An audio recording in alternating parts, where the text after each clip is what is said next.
Good morning, everybody. Good morning. Thank you all so much for being here. I'm John Ravitz. I'm the Executive Vice President and Chief Operating Officer for the Business Council of Westchester. On behalf of our leadership, our President and CEO, Dr. Marcia Gordon, and our Board Chair, Jamie Schutzer, we want to welcome everyone to our Clean Energy Action Conference. Before we get started, though, we are so fortunate to be in this beautiful facility. Last year, for those of you who were here, you knew it was a rainy day, so we could only marvel about what was so magnificent about this facility from the inside. Now you're going to be able to see the whole campus. And I'd like to have Luis Furnace, who's the General Manager of Windros on Hudson. Welcome, everybody. Luis? Thank you, John, and good morning, everybody, and welcome back for those of you who were here last year. Although we're new name, if you've noticed, we rebranded last year. We were Crotonville, and now we are Windros on Hudson. Same place, but we're happy to welcome you all, and I see some familiar faces. My name is Luis Fornis. I'm the general manager of this facility. Some of you saw me directing traffic. That's my other job. But thank you all. We love hosting these events and seeing all of you. Also to tell you that if any of you have any needs, we have a sales team. Some of them are around here today. And if anybody would like to get a tour of the facilities, we're also doing Mother's Day brunch. We just did it Easter brunch. So, but any type of catering event, we're now doing weddings, bar mitzvahs, and all types of events. So if you haven't gotten to see the facility and would like to get a tour and find out more, please let us know. But we love hosting this event, and thank you all for being here. Thank you. Thank you very much. And yes, we encourage everyone to take advantage of being able to see the facility that hopefully your businesses could take advantage of as well. We have some guests here that we do want to recognize. Some are on their way, some are here, but we always want to recognize our elected officials who are here. We have the Mayor of White Plains, Mayor Justin Barish. Justin, how are you? Thank you for being here. Coming, and we have the Chairman of the Board of Legislators, Chairman Vedette Gashi. Vedette, thank you for being here.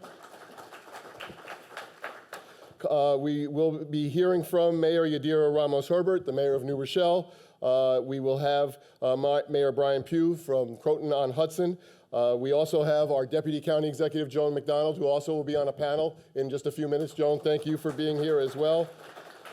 And Mayor Chance Mullen, is the mayor here yet? He will also be on a panel later on, the mayor of Pelham. One of the things that's most exciting for me about being part of this organization is the fact that when we identify issues that are going to have a direct impact on the business community and the residents of Westchester County, we lean in. It would be easy just to write an op-ed now and then, or go on TV or radio and get some interviews, but what we try to do is make sure that we utilize the resources that we have within our membership at the Business Council of Westchester. And we are very fortunate that we have so many BCW members who are on the front lines in dealing with renewable energy. And so, we have always been focused on the changing energy landscape in Westchester County and how that's going to affect the business community, how we're going to recruit and retain businesses to Westchester County, because we have to demonstrate that we have a reliable, affordable, and a sustainable power system. And so about almost 2 years ago, Ron Kamen, Dan Singer, Michael Murphy, all longtime BCW members, and I met. And they really told me what I should have already known, which was that we did have so many members who needed to be and have a seat at the table if we were going to build this new system. And so we created the Clean Energy Action Coalition. And I asked Ron Kamen to do the day-to-day work of being the director of this coalition. And in 2 years, we now have 130 members of that coalition. And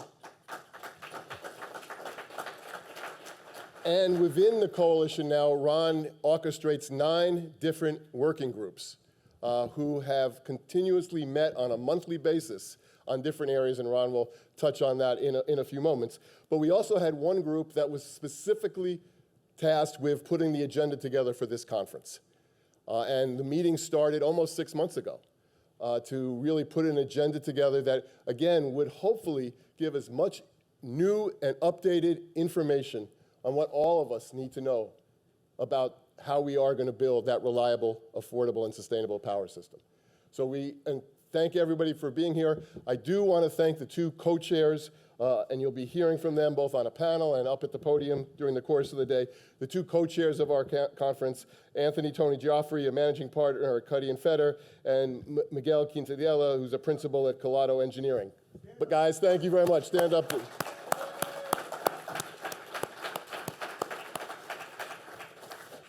And as I said, this changing energy landscape has been one of our top legislative priorities. We have throughout the building our legislative agenda, which covers many of the issues that the BCW addresses on behalf of the business community on the local, county, state, and federal level. But obviously you'll see the real amount of real estate that we put into energy and the work that has to happen. And again, it really starts with people on the ground. And Ron Kamen, as the director of our Clean Energy Coalition, has done a fabulous job over these last 2 years, but it just didn't start 2 years ago. Ron is the CEO and founder of Earthkind Energy Consulting, bringing over 30 years of expertise helping businesses, government agencies, and nonprofits navigate the complex world of clean energy. From efficiency, solar and heat pumps, to EV fleets and battery storage, Earthkind doesn't just advise, they identify, implement, and maximize every available utility rebate, tax incentive, and government grant. And having captured nearly $100 million in incentives and delivered $500 million in reduced costs for their clients.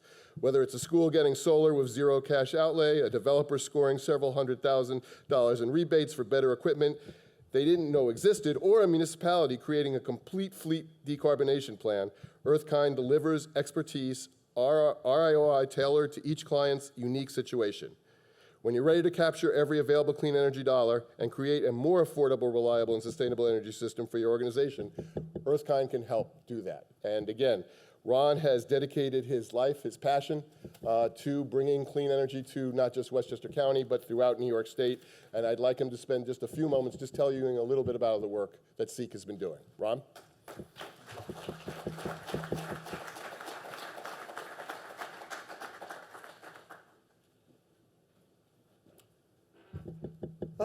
Thank you, John, and thank you all for coming, and thank you, BCW, for having the leadership and the foresight to take on this hefty venture. As someone said a while ago, a certain president about 60 years ago, we don't do this because it's easy. We do this because it's hard. And it is going to take all of us coming together in public-private partnerships beyond what we've ever experienced before to make this happen in a way that makes sense, that saves us money, that makes our grid and our homes and our businesses and our communities more resilient and simultaneously more sustainable.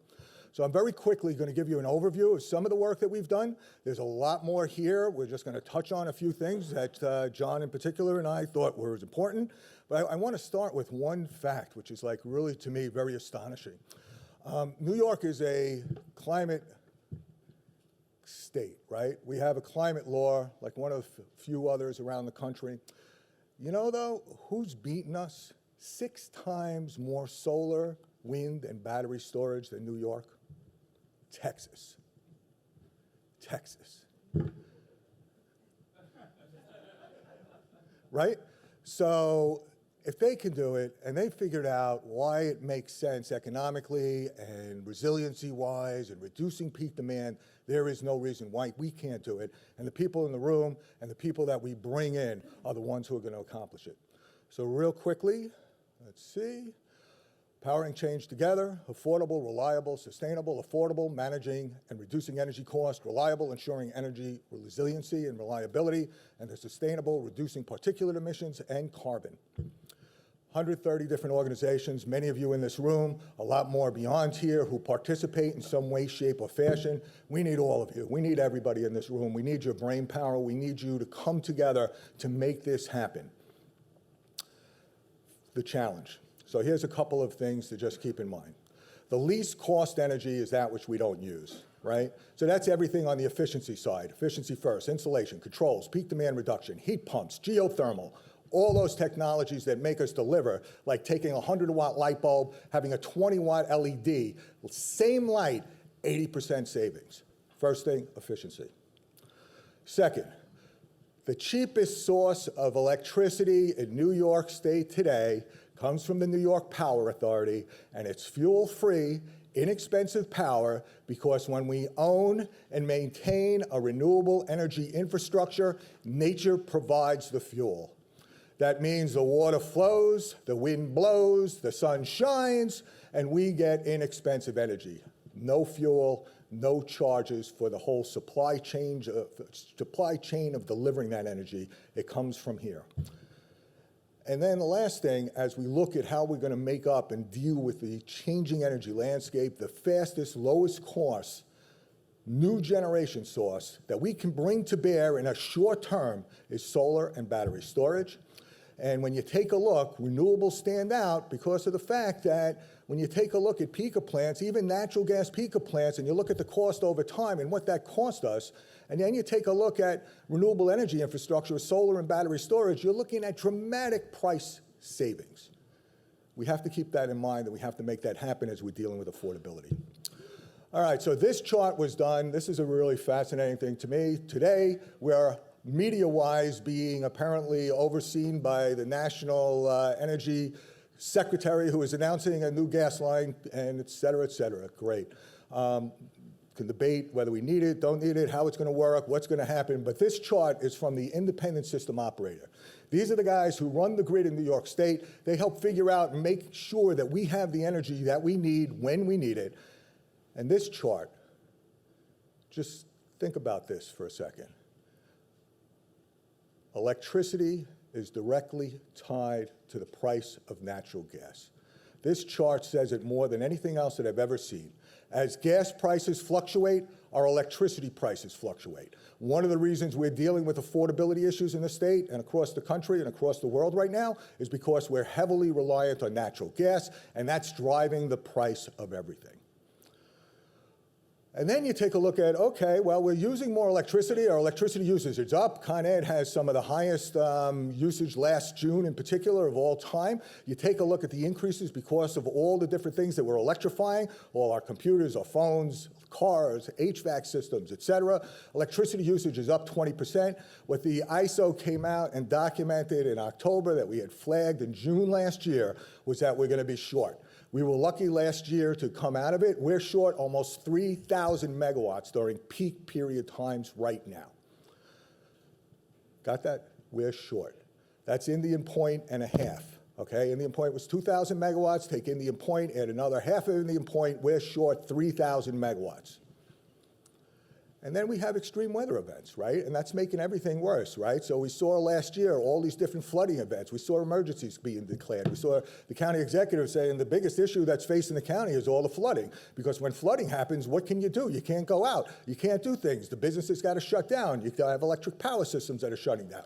We saw flooding. We saw sinkholes on the various different highways. We saw power outages. And the thing to keep in mind is that the power outages right now are sporadic. They're in various communities at different points in time, but they're happening more and more frequently, where thousands of people are losing power for a couple of hours, a day, different points in time. It's happening more often. It's happening year-round now. It's not just a summer thing anymore. It's happening all the time. We need to recognize this and deal with it. So how do we deal with it? Well, here's an interesting thing, and this is one of our first priorities. 100,000 people in Con Ed territory, businesses, including Regeneron and some of the others in this room, all different types of businesses, all different residents, 100,000 different entities came together last year and signed up to reduce their demand during peak time just a little bit by doing various different things. In the residential setting, just changing your thermostat a little bit or turning your hot water system off for a little while. Demand response, demand reduction, that was 1,000 megawatts. 1,000 megawatts of peak demand that we didn't have to supply for because we all came together, and that's what we're urging every business, every nonprofit, every resident to do. Sign up for the demand response program, save a little bit of money for yourself, and help keep the grid up, because by doing it collectively, we can keep our electric system going, we can keep our power systems going. So Westchester, Sustainable Westchester Outside has a grid rewards program for those who are residents. It's pretty outstanding. What you'll see is that there's a lot of different examples here, including microgrids that some of our sponsors are doing, where they're reducing energy demand by 75%, also reducing cost and keeping resiliency and providing power. And when you take a look at where we're going, what ultimately California has done is they took 100,000 residents who have batteries, and when they needed the power, they pulled on those batteries and created a virtual power plant that was half of Indian Point. Okay, pulled together, 100,000 people feeding into the grid at a critical time from their batteries in their home, a virtual power plant. All right, so we took a look at Westchester, and a team of people and the data and all different folks looked at how much electricity do we consume, and it's 5.44 billion kilowatt hours a year that collectively we all consume. We've now broken it down by every community. How much does each community use in terms of electricity for your residents, for your nonprofits, for your businesses? So this is the number, and if we supplied 100% of it with solar, we would need 4,300 megawatts of solar to be able to deliver that kilowatt hours. Solar and battery storage, we'll talk about that in a second. Today we have 5%. We made a dent, we're getting there, but we have a long way to go. So where are we gonna get it from? As John says, one of the things is the untapped potential out there that we have in carports, solar carports. We have 1,600 parking lots in this county that are an acre or more. When you take a look at what does that mean, that's 800 megawatts worth of power that we can have just on parking lots that are there already. They're already being used just for cars, turn them into power centers, and now we have 800 megawatts, almost half of Indian Point, just from parking lots. Obviously, put them on roofs, put them wherever else you can too, but let's start with the low-hanging fruit, which are parking lots. And when you take a look, we're starting to do it. I mean, the city of White Plains has got solar carports on all their parking lots, right? And I think you're getting $1 million a year from yours, right? Croton-on-Hudson is doing it, and those of you that are around, you can come visit later this afternoon. We're gonna go see the one in Croton-on-Hudson. We'll tell you about that. Regeneron is doing it. A whole bunch of people are doing it. Take a look at the list, and then realize that we need to do this, we can do this, we are doing this. Now we have to deal with some additional headwinds and overcome the financial obstacles that the federal government has laid on us, but it can be done. All right, and then you take a look at battery storage, right? So battery storage, you have 3 different types. So actually, you got more than that, but in terms of systems, you got the small types that are good for residents, that are good for our homes and good for small businesses. You got the medium types that are good for, let's say, a car dealership that is doing electric vehicle charging and is gonna have massive peak demand charges that then reduces them, as you'll see. And then we have the larger systems that communities generally have been somewhat hesitant about.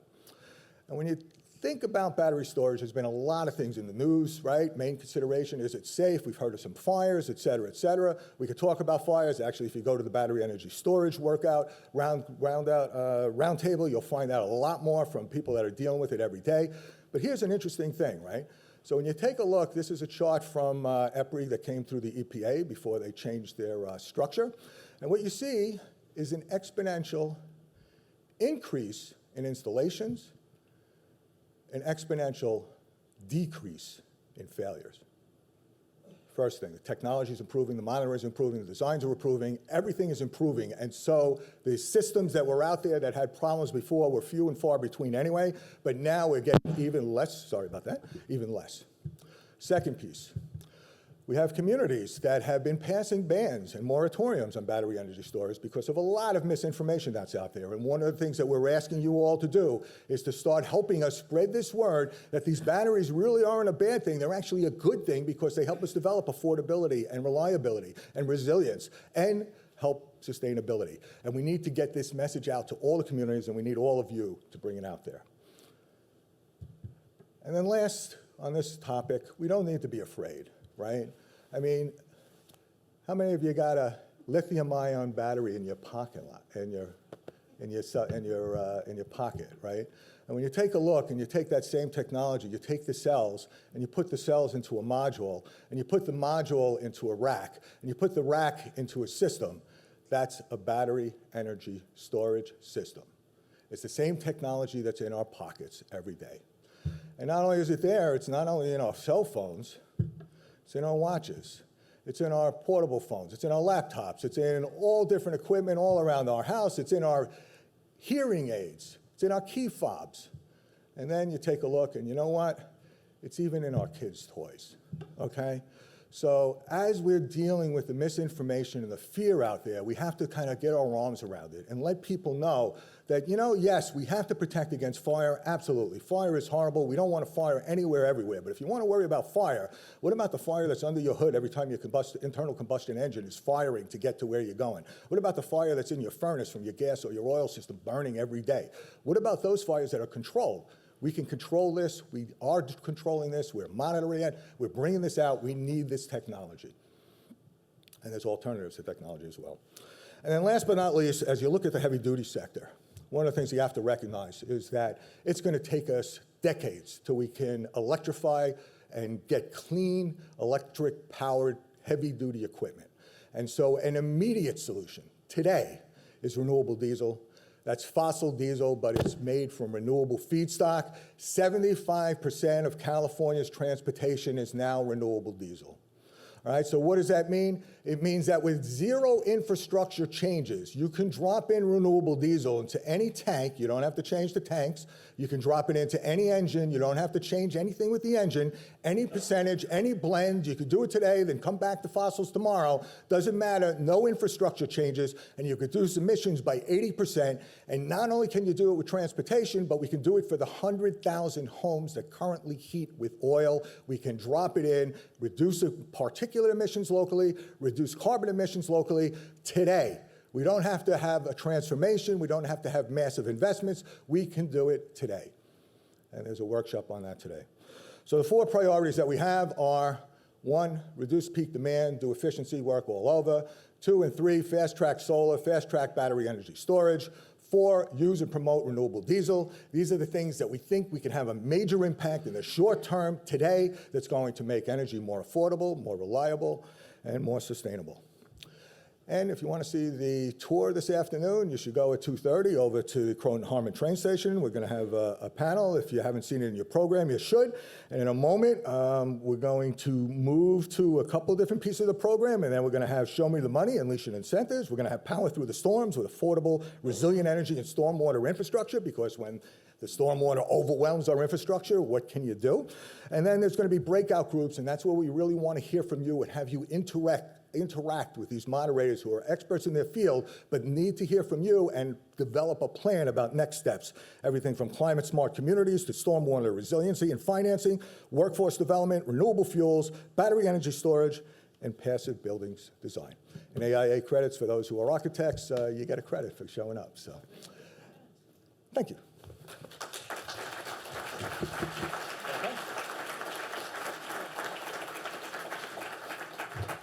Thank you very much, Ron. And that's just a snapshot of the work that the Business Council of Westchester's Clean Energy Action Coalition is doing.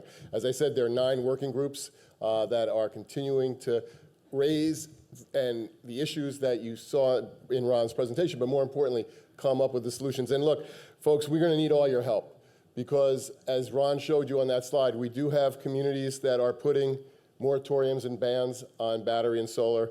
Ron and I and others have gone to these town board meetings, and they don't like it when we say, what's your plan B?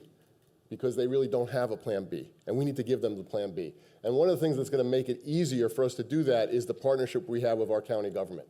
Ron showed you the slide. You know, he and his staff spent hours and hours, that one slide about how much power each municipality in Westchester County uses. And that's a great document for us to be able to have from now on as we move forward. But more importantly, we need to have our county leadership working as they do every day to help us move the needle, if you will. And we are very lucky in Westchester County to have a county executive who does just that every day. You know, when that slide came up of all the different municipalities, I dare to say that our county executive, Ken Jenkins, has probably been in those municipalities 500 times each. And that's the type of elected official he is. And we have sat down with not only the county executive, the deputy county executive, Bridget Gibbons, who is our director of economic development, to show him the work that we are doing with the Clean Energy Action Coalition, but more importantly, how we can partner together.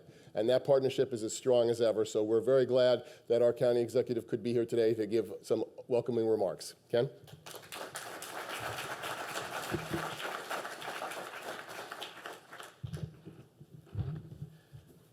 All right, so first, good morning, everyone. It's always a great honor to be here with you and to be here to hear all those great things. Thanks, Ron, for the shout out. I came in obviously during his presentation, and anytime you get a chance to hear your name in a good way, it's always a good thing. So again, we want to thank the Business Council of Westchester and the Clean Energy Action Coalition for bringing together such a strong group of leaders that are here with us this morning from across business, government, and the energy sector. Certainly looking across the room, it's clear exactly the kind of collaboration that we need right now. The issues that we're talking about today are not isolated. They touch everything, from how we grow our economy to how we support our communities and plan for the future. Justin, it's always great seeing you. Clean energy is no longer just an environmental conversation. It's about infrastructure. It's about reliability. It's about our competitiveness. Companies today are making decisions based on where they can get consistent, reliable power, where they can meet their sustainability goals, and where the infrastructure exists to support that long-term growth. The work happening here has real implication for those jobs, the investments, and the future of our region. At the county level, we've been focused on taking a practical approach to this. We're not just talking about big ideas, but we're also testing and implementing solutions that work in the real world. One example, which was pointed out, was the work at the county airport. About a year ago, we completed a full season test using renewable diesel. It was a resounding success. It shows that we could reduce emissions without sacrificing performance or reliability. Now, we're looking at how we can expand that work across other parts of our county government, not just because it's the right thing to do from an environmental standpoint, but because it helps us operate more efficiently and identify cost savings that benefit all of our residents. We're also making progress on EV vehicle infrastructure across the county. Obviously, we have EV charging stations already installed. Justin and I get a chance to roll around with our EVs and plug in different places, especially in White Plains. I know I saw the mayor hanging in there. But more under construction, and additional sites are planned in the upcoming months. This work is about making everything easier, from transitioning to cleaner transportation opportunities, but it's also about ensuring that we're building the infrastructure that we need, and we know we need in the future. That's the approach that we're taking. With Bridget Gibbons, John McDonald, I saw Tom Kleiner, Pete McCart's out there somewhere, that we're also trying to make sure that we are moving forward together on all of these options. We're building these things together. It's thoughtful, it's focused, and we're focused on having those results. At the same time, we're looking more broadly at how we support infrastructure needed for long-term growth. That includes electrification, energy storage, and ensuring that we're thinking ahead about grid reliability and capacity. Because one of the biggest challenges we face over the next decade is ensuring that our energy systems can keep up with demand. And the regions that plan for that now are the ones that will be positioned for growth. That's why this conference is so important. When you look at today's agenda, it's clear this conference is about taking action. You're talking about how to unlock funding and incentives and build resilient infrastructure and move from vision to implementation. Those are exactly the conversations we need to be having. At the county level, we're committed to being that partner in this work, because at the end of the day, it's about ensuring Westchester is prepared, not just for today, but what comes next. So I know I'm glad to be here, appreciate the opportunity to be part of this conversation, and looking forward to everything that came out today. I just want to tell you, when I came out this morning, my neighbor across the street had a Suburban that they had. But this morning, they had a brand new Cadillac Escalade IQ. Right? Yes, Claire, we'll clap their hands for that, right? I mean, but besides me having the solar power in my house, the 4 EVs, all these kind of things, I'm a true believer, right? And we're going to continue to work in partnership together, work with our state partners, trying to deal with battery energy storage, trying to deal with the permit restrictions that our state government puts on us. That's a little bit different from them on these battery storage, as well as for the solar panels. And we know we have that example coming up in Croton. So when you're at Croton Point, when you're at Croton at the train station this morning or this afternoon at 2:30, make sure you look at Croton Point Park, because we're going to be putting some solar panels there in a pilot program. Thanks a lot. Have a great conference, everybody.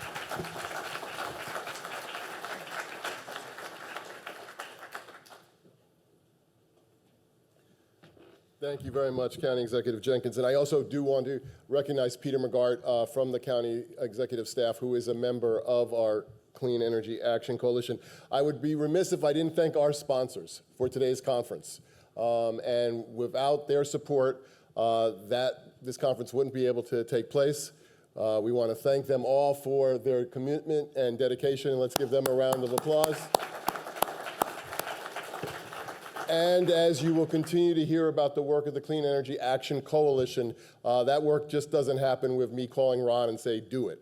It takes a lot of work and a lot of support, and we want to thank the sponsors of the Clean Energy Action Coalition for their ongoing support. And we hope those of you who have not yet decided to join us will join us after today. So we want to thank those sponsors as well. I think we have a slide for the SEEK sponsors. They went through it already? Okay, great. Thank you very much. Our sponsors also have some incredible exhibitions outside this room and outside this building. So we will be having a coffee break after the first panel. We also will, during the breakout sessions, please visit our sponsors' tables as well as some of the demonstrations that we have outside as well. It's my privilege now to introduce our keynote speaker, and that's Justin Driscoll, who is the president and CEO of the nation's largest state-owned electric utility, the New York Power Authority, or NYPA, as we all call it. NYPA is also the owner and operator of the New York State Canal System, and Mr. Driscoll is responsible for developing and implementing the utility's statewide strategic vision and mission for the supervising to operations of legal financial matters and the relationships with external stakeholders. He's previously served as the Executive Vice President and General Counsel of the authority, and he also supervised the activities of the Hydropower Licensing Group, the Regulatory Energy Market Functions, the Legislative and Community Affairs Group, the Environmental Justice, the Corporate Secretary, and the Chief Ethics Compliance Officer. He also served as the Enterprise Risk Management Committee and was management's liaison to the Cyber and Physical Security Committee and Audit Committee to the Board of Trustees. NYPA is one of the architects that is going to help us build this new, reliable, affordable, and sustainable power system. We're fortunate of the fact that NYPA's headquarters is here in Westchester County. We're thrilled that in White Plains they're building a new facility, and we'll probably hear a little bit more about that. But just a little insider baseball, because I've seen it firsthand. NYPA has a team that understands that if a project that they're supervising is going to be part of the daily life of a community, they just don't implement it. They go out and talk and listen to the community. I've had the good fortune of seeing my friend Anthony Hill and his team at numerous town hall meetings when they have talked about projects that are so important to Westchester County. And not only do they give an overview of the project, but they listen to the community's concerns. If there are quality of life issues, they address those issues. That's what we need to have with our state agencies, that back and forth, and that's how we're going to get to getting that new, reliable, affordable, and sustainable power system. And it starts with the work that NYPA does. So I'd like to call up the President and CEO, Justin Driscoll.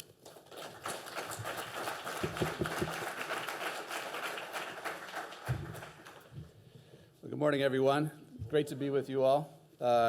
Thanks for the invitation, Marcia, John, Ron.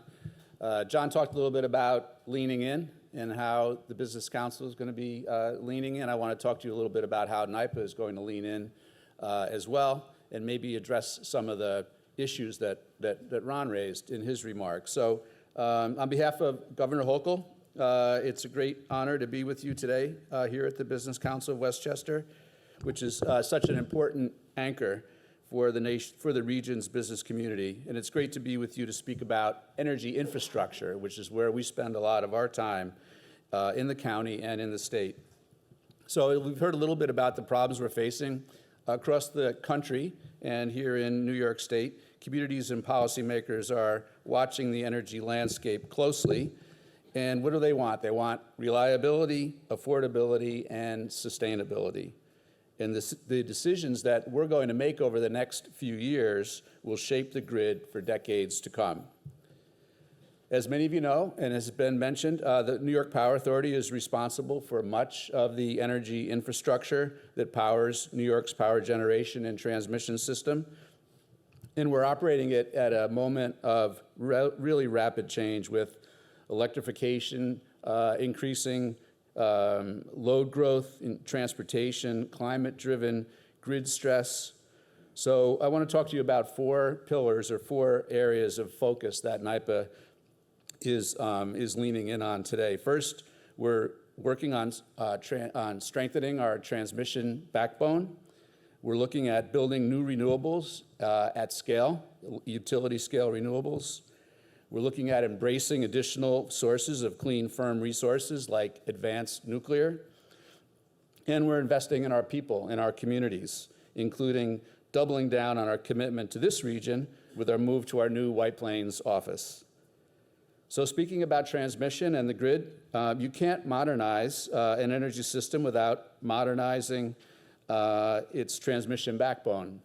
We used to say, no transition without transmission, which was kind of a good tagline that we used. Clean energy, whether solar, wind, or nuclear, is only as effective as the system that can carry it around the state.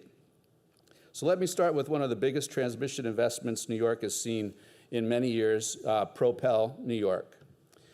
New York's transmission system, as many of you know, is old.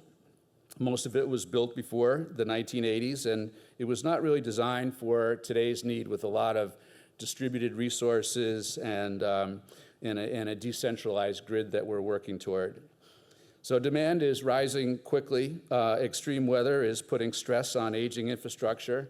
And as we heard also, the NYSO has warned that we're going to be facing some energy shortages in the 2030 period if we don't get to work soon.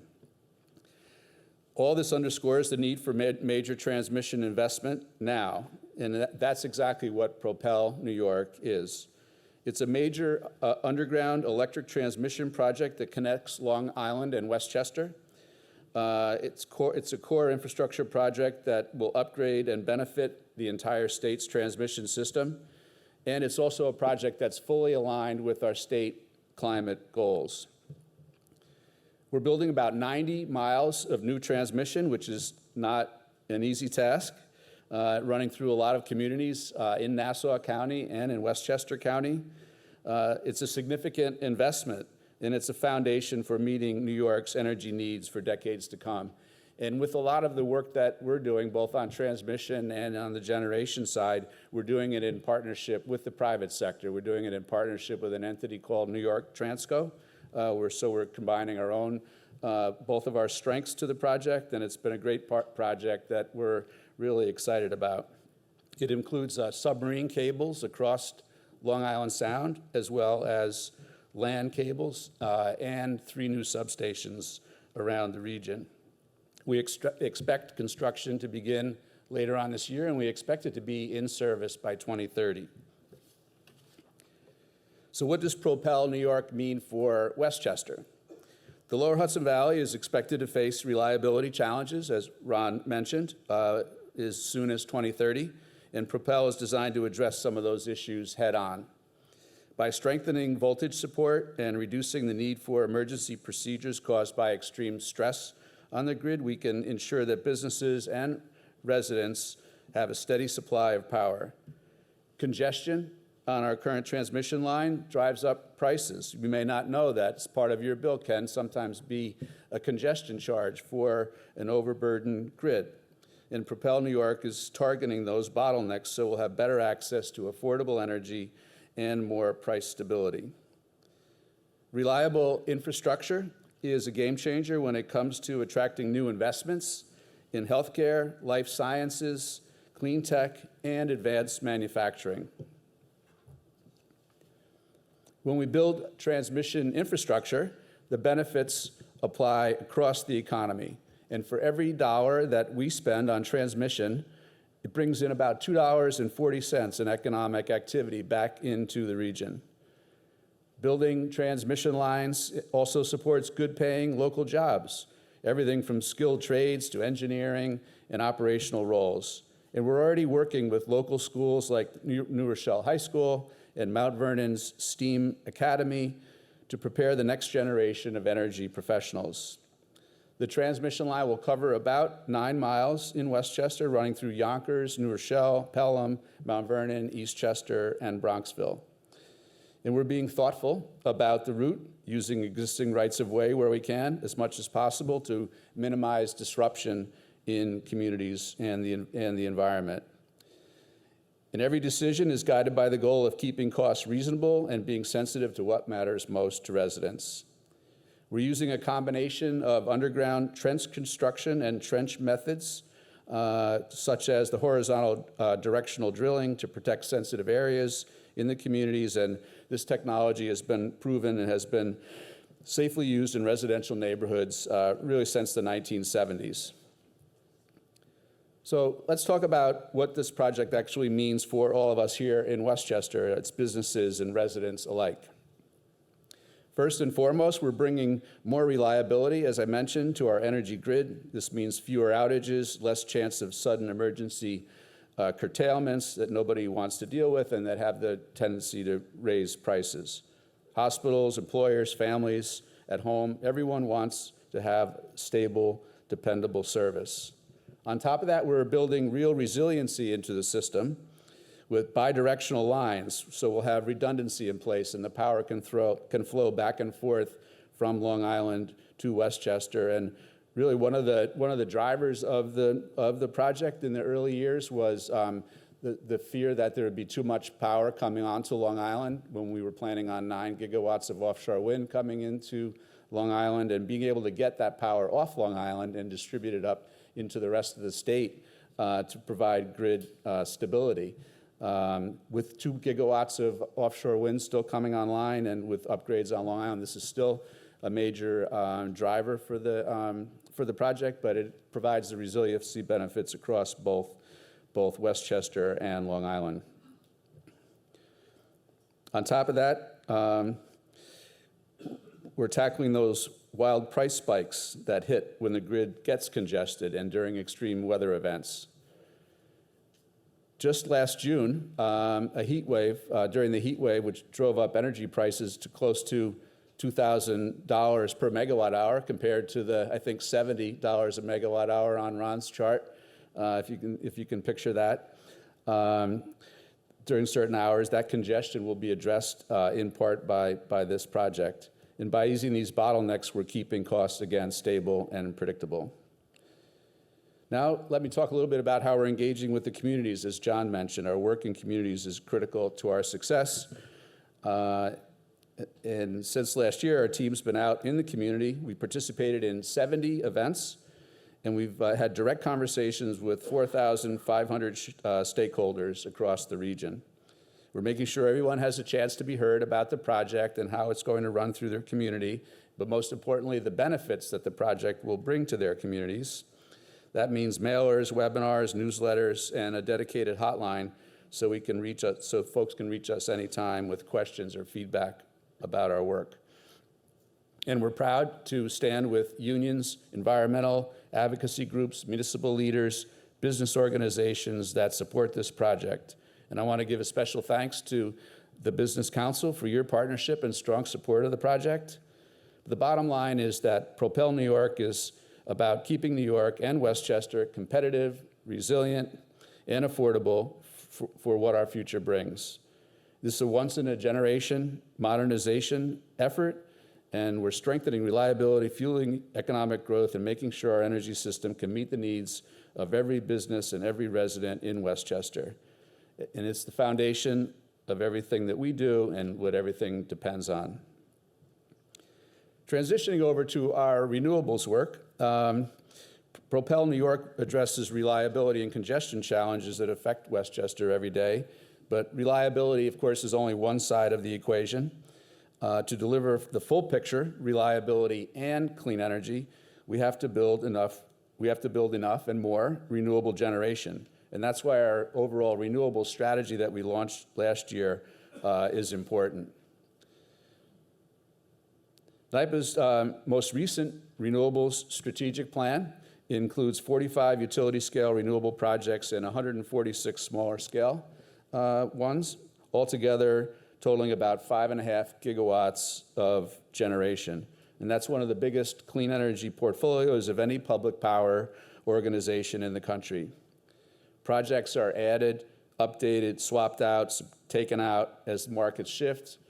And we have the flexibility to build, own, and operate these projects ourselves, or we can team with development partners, as I mentioned, as long as we retain a majority stake. The legislature that gave us this new authority requires us to own 51% of all projects we're engaged in, so that public power remains the controlling interest. But where we can, we're looking to partner with the private sector to potentially either save projects that are potentially having a difficulty getting across the finish line with some federal policy changes, or where we might bring our unique characteristics that NYPA brings to the table, such as the ability to issue tax-exempt financing that sometimes can make the difference between a project, penciling out and being successful or not going forward at all. So those private sector partnerships are essential, and I know those are the kind of things that are important to organizations like yours.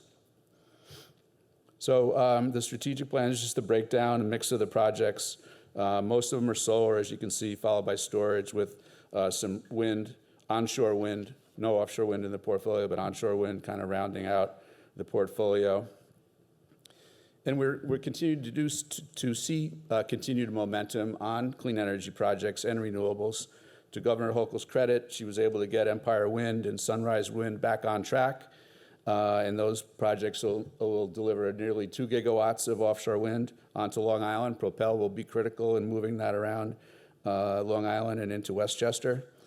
And on the development side, on renewables, we're looking at exclusivity deals for about 350 megawatts of solar already in place, and active talks for about another 350 of solar and more than 60 megawatts of battery storage in the short term.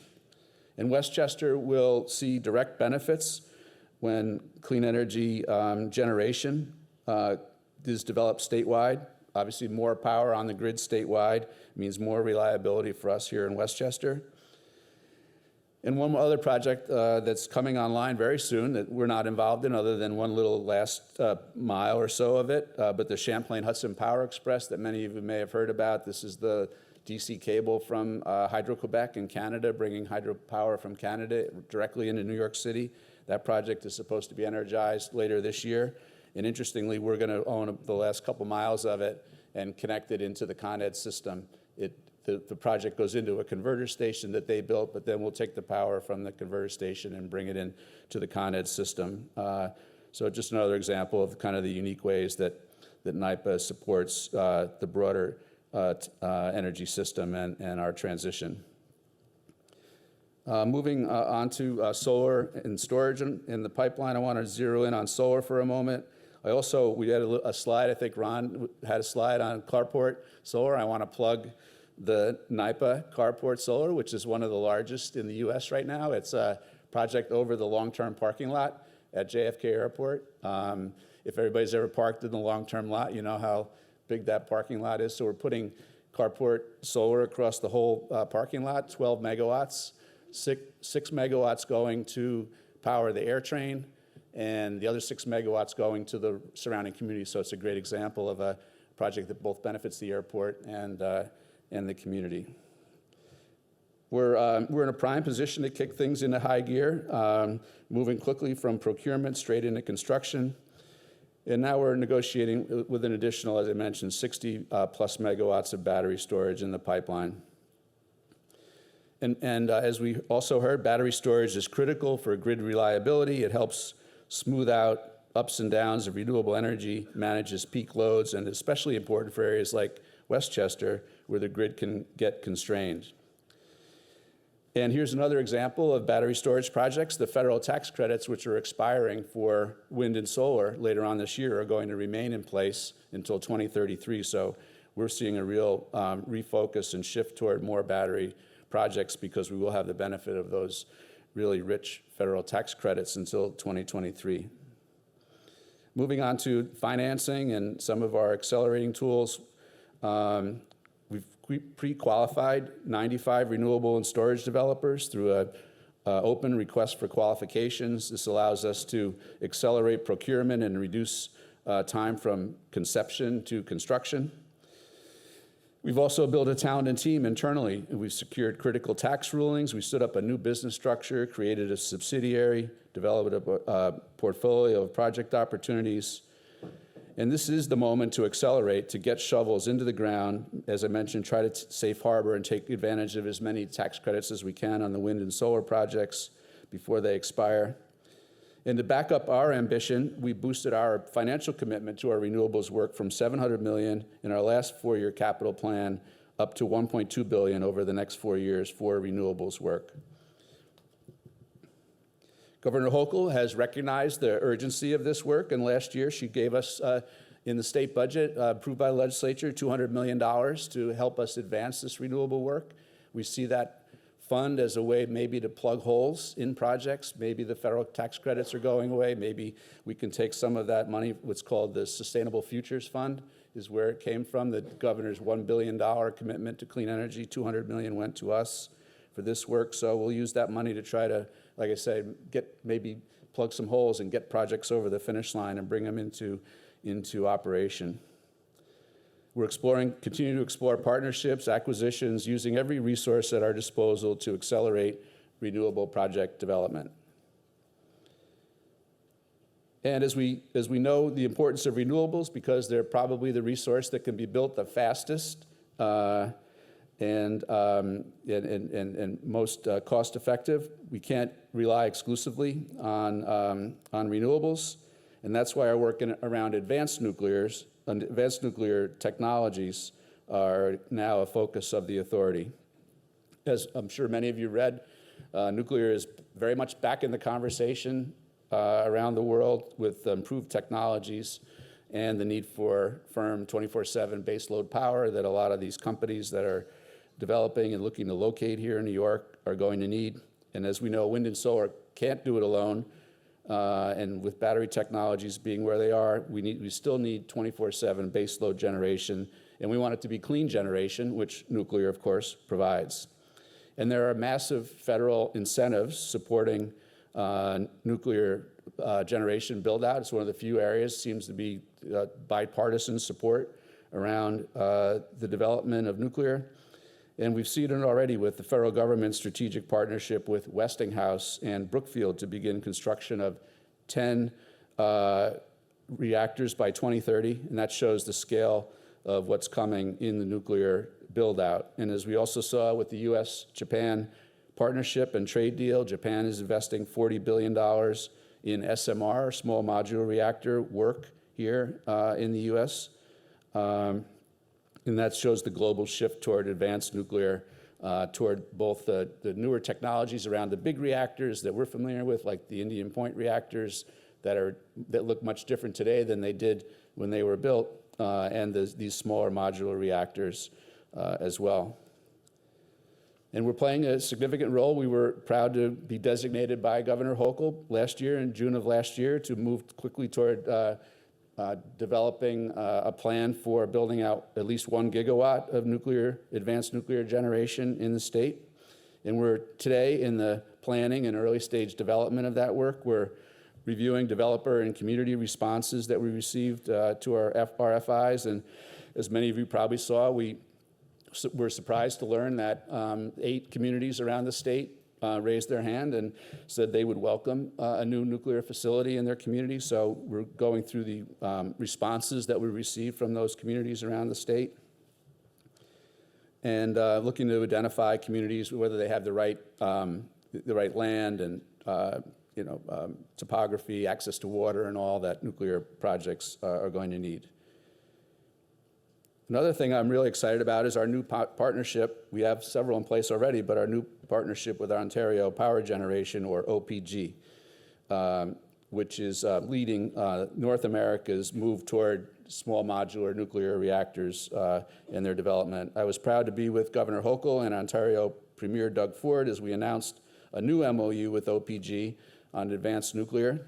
As I said, they'll be the first in North America to build an SMR at their Darlington site, where construction is already underway. And we have a long history of collaborating with OPG because we partner with them in the operation of our St. Lawrence hydro facility, which if many of you may know, is shared with Canada. We own half of it, they own half of it. We operate that together every day, and we also work closely together on river control on the St. Lawrence, on the Niagara River near Niagara Falls. And OPG has a proven track record of delivering projects on time and on budget, and we're going to be following their example to make sure we deliver in this work for New York. We're teaming up with them on everything from workforce development, community engagement, looking to see how they engage with their communities, how they got their project to where it is today, technology evaluation, site planning work. All these efforts are about reducing risk and lowering costs for the long haul for New York. We're also expanding our nuclear team, making sure our people have the skills to lead the way in the next generation nuclear energy work. We recognize that making a strong investment in nuclear workforce is critical to ensure we have people with the skills needed to bring this project to fruition. And that's why our Board of Trustees recently authorized $10 million over the next 4 years to develop the workforce of the future for advanced nuclear. That work is alongside the $25 million annual commitment we make to workforce development for the clean energy workforce of the future for the renewables work. So we've already got a template in place from our renewables workforce training, and now this $40 million over the next 4 years to help build out the nuclear workforce will also be critical to our success. Our investment in building a robust nuclear workforce today is how we're ensuring New Yorkers will have the skills, opportunities, and career paths as this project and the growing industry takes hold here in New York. And just as we're creating opportunities to build the workforce that will feed New York's clean energy future, we're doubling down on our commitment to modernization and investing in our people and in the communities in which we operate. And I went in today by talking a little bit about our new home here in Westchester, our White Plains office. Our roots date back to 1982 here, and since 2000, we've been located at our corporate headquarters on Main Street with roughly 1,100 employees working out of our Main Street location. We're deeply rooted in the community, and that's not going to change.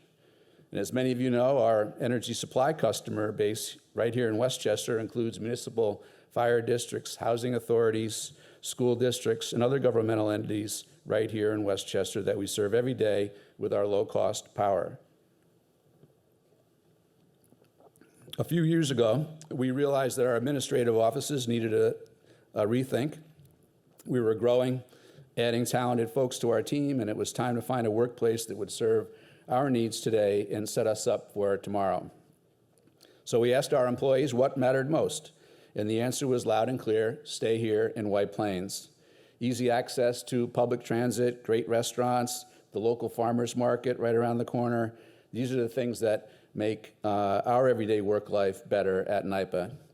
And our team had one request: please don't make our commute any longer. So we heard them, and we're keeping it very simple. We're moving right across the street into the Hamilton Green location at, as we all know, the former DMV office that we all spent time there, I think most of us here. That's no longer there, which is good. There are going to be 4 bright, shiny new buildings there, and we'll occupy one of them. And we're really excited about that. Construction's well underway. It's been topped off. The glass is all in, and it'll be fully electric. And as I understand it, it will be the first commercial building built in White Plains in over 40 years, with so much housing going up. We have to lead by example. It's going to be LEED Gold certified. It's going to feature cutting-edge carbon-free technologies like solar and geothermal. And we actually drilled 141 geothermal wells before construction started, so the building will be fully heated and cooled by electric through geothermal. Thank you. And every day, this building will remind us and everyone who visits NYPA that we do lead by example in making New York State cleaner and greener. By remaining downtown, NYPA stays at the heart of a city that's in the midst of an exciting transformation. And as a Westchester resident myself, I'm thrilled that we're able to contribute to the economic fabric of White Plains and the county, and best of all, our people don't have to rethink their daily commutes. So let's take a step back as I close here and look at the big picture for a second. Everything I've talked about today it's connected. Modern transmission, new renewable generation, clean and reliable resources like nuclear, and a workplace that's built for us to deliver for New York.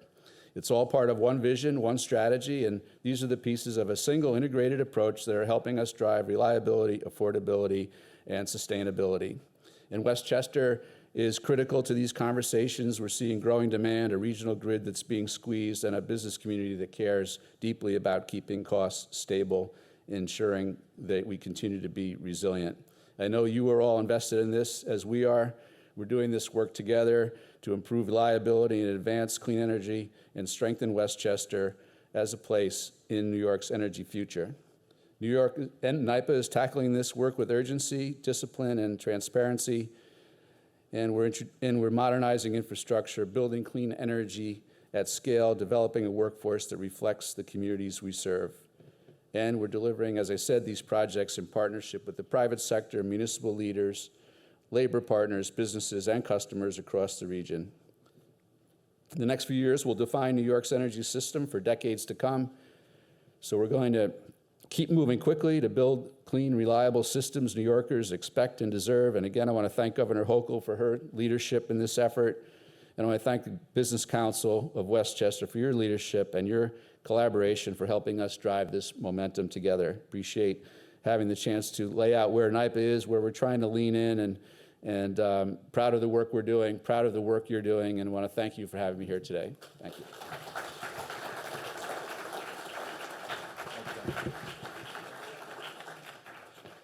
Justin, thank you so much, and we, again, look forward to continuing working with you and your team.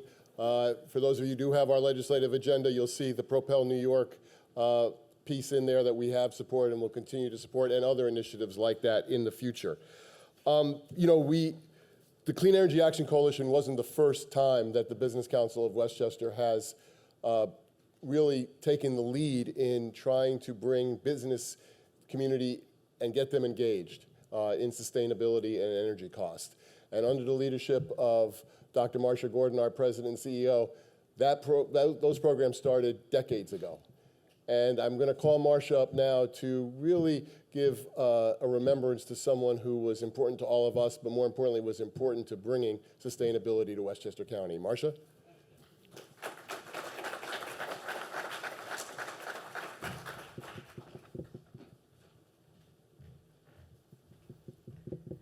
So when Andy Spano was county executive, it was quite a while ago, he had a dream that Westchester County be the green county and the leader. And at that time, he came to the Business Council of Westchester and said, we want you to, I'm looking at Marty Rogowski here because you were part of that. We want you to take the lead in the business community embracing clean energy and renewable energy. And the woman who led that was a woman named Danny Glazer. I'm sure many of you remember Danny. And Scott Fernquist from the county. It was a true public-private partnership. This year we lost Danny to ALS. And I want to talk a minute about her because she was a living embodiment of somebody who so much believed in clean energy, in renewable energy, in community. She started out as a community activist, and she continued with her own company, Green Team Spirit, and became the leader of the Business Council of Westchester's Green Business Program for 12 years. This was, as I said, a true public-private partnership between the Business Council of Westchester, Westchester County, and Green Team Spirit. It was a groundbreaking initiative. It was the first program of its kind in New York State, and through Danny's extraordinary leadership, it grew incredibly strong in record time, guiding countless Westchester organizations on the path to environmental sustainability.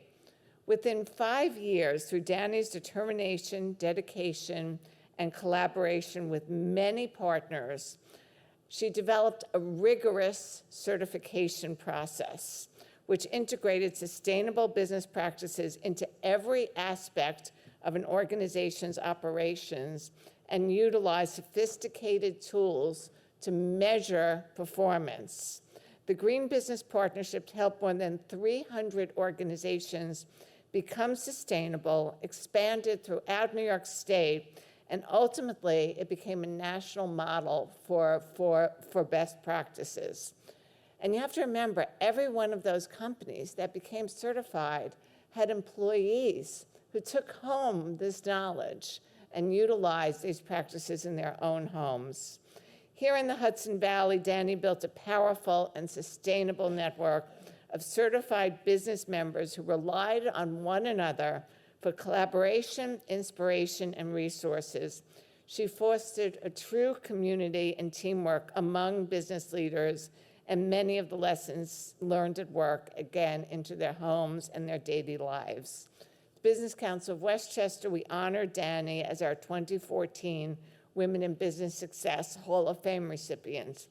It was such a joyful evening celebrating green team spirit and the extraordinary leadership Danny brought to her community. Danny Glazer was certainly a woman who led a life of purpose. And she accomplished all her goals, leaving behind an extraordinary and lasting legacy. On a personal note, she was the best recommender, I'll tell you, of the next book to read. I missed her recommendations on my trip on vacation last week. She was a champion of educational inclusivity through her work with Early Steps, a yoga expert and a leading advocate, again, for sustainability. She leaves behind an incredible and lasting legacy. And I will just say, when Danny was diagnosed with ALS, despite the profound sadness we all felt, she shared with me that in a way, it was the happiest time of her life. She says, "You're not going to believe this, but I see everyone who came along with me and who supported me." She had an acceptance and a loving spirit and became a powerful lesson to all of us. And it's really on the foundation that she started so many years ago that the Business Council of Westchester is continuing this work. So thank you, Danny. As you see, she's a beautiful woman in every way.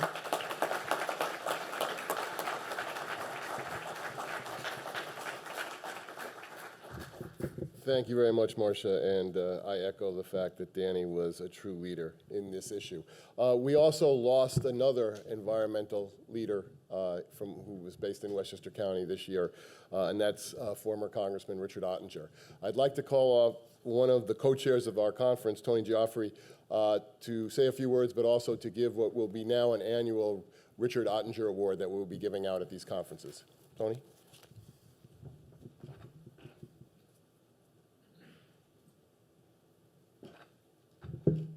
Thank you, John. Thank you, Marcia.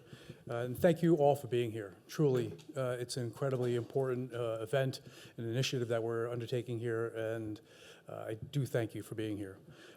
Before I get into the tribute to Congressman Ottinger, John asked me to say a few words and talk to you about my involvement with the coalition. 2 years ago, I was invited to lunch by my friend Mike Murphy, and at the lunch was Dan Singer, who I knew, and a gentleman that I didn't meet, Ron Kamen.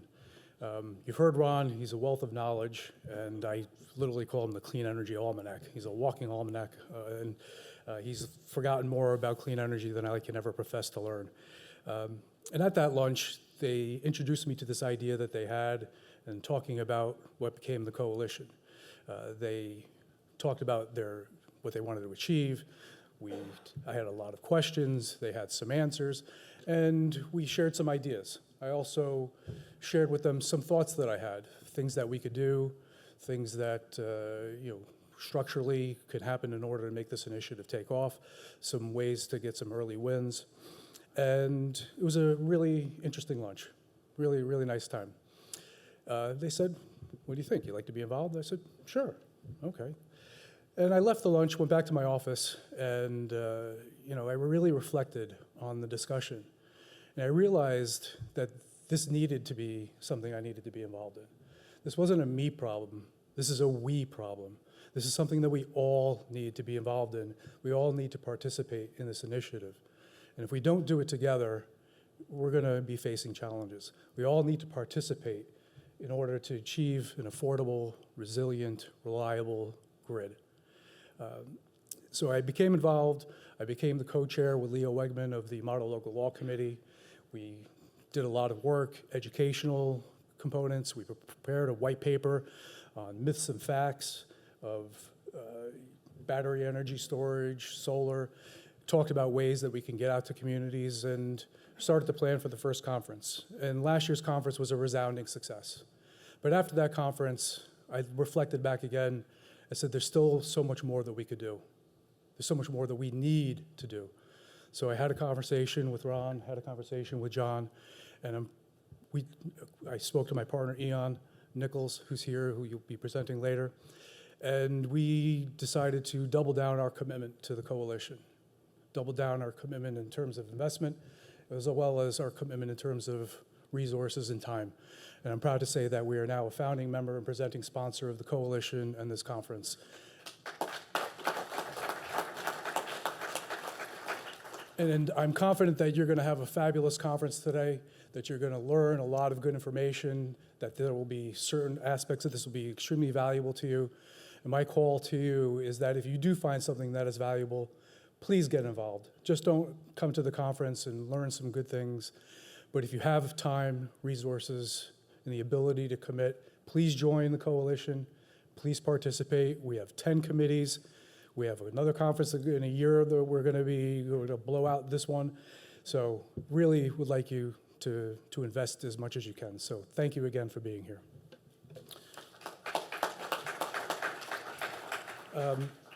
It's an honor for me to present this tribute to the clean energy environmental leadership to Congressman Richard Ottinger. I went to Pace Law School many decades ago. And at the time, Pace Law School was third in the nation in environmental law. I'm pleased to say now that under Congressman Ottinger, or Dean Ottinger's stewardship, it's now number one in the country in environmental law. And I'm just going to read a tribute to the legacy, vision, and integrity and environmental stewardship that Dean Ottinger, that's how I knew him, Dean Ottinger was to all of us at Pace. The Hudson Valley and nation owe a profound debt of gratitude to Congressman Richard Ottinger, whose lifelong commitment to environmental protection, clean energy innovation, and public service helped shape modern environmental movement.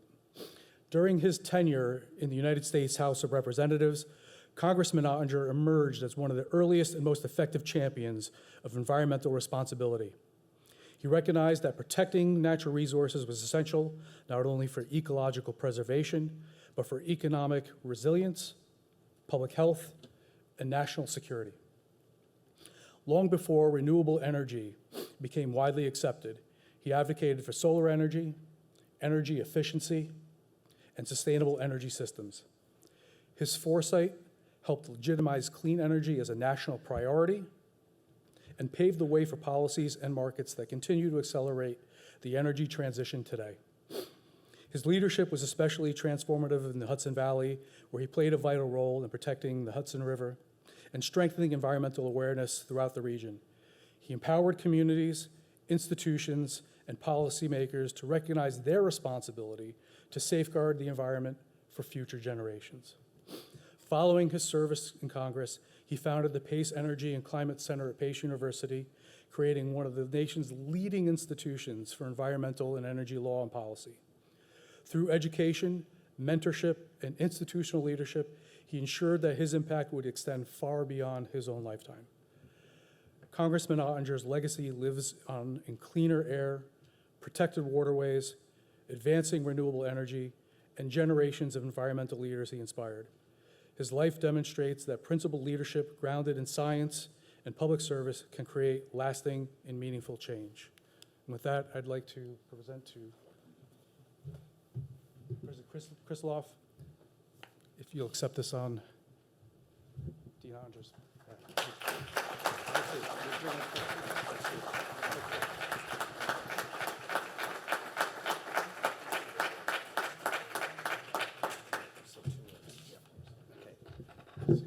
So I'm happy to accept this on behalf of the Ottinger family. They're very grateful. And look, we do a great job. Tony, Dick did set up the Energy and Climate Center, and I just want to make it clear that not only are we the #1, but we have been so for the last 6 years. So Dick Ottinger's legacy really does live on. So thank you so much.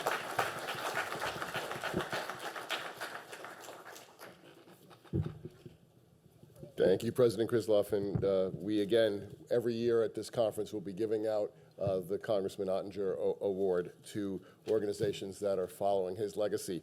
I also want to, again, thank Tony Joffrey and Ian Nichols. Tony was very modest in terms of the investment that Cuddy and Feder has done to the Clean Energy Action Coalition. Yes, we need their financial support, but boy, do we need their brain power. And they have many of the partners led by Ian and Tony have rolled up their sleeves to give and assist Ron on numerous projects that we know will continue over the next few years. So Tony, thank you again, and Ian, thank you. I'm now gonna call up the first panel, have them come in, take a seats. The mics are here for you, and Ian Nichols, partner at Cuddy and Feder, will be the moderator. So I'm turning it over to him. Ian?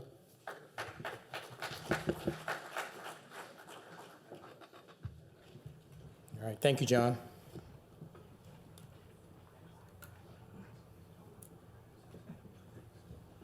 you want us to get in the chairs now, or do you want to? No, yeah, no, come on up. Yeah, let's. I think the audience is thirsting for our knowledge. So, well, your knowledge, not mine. Yeah. Graceful.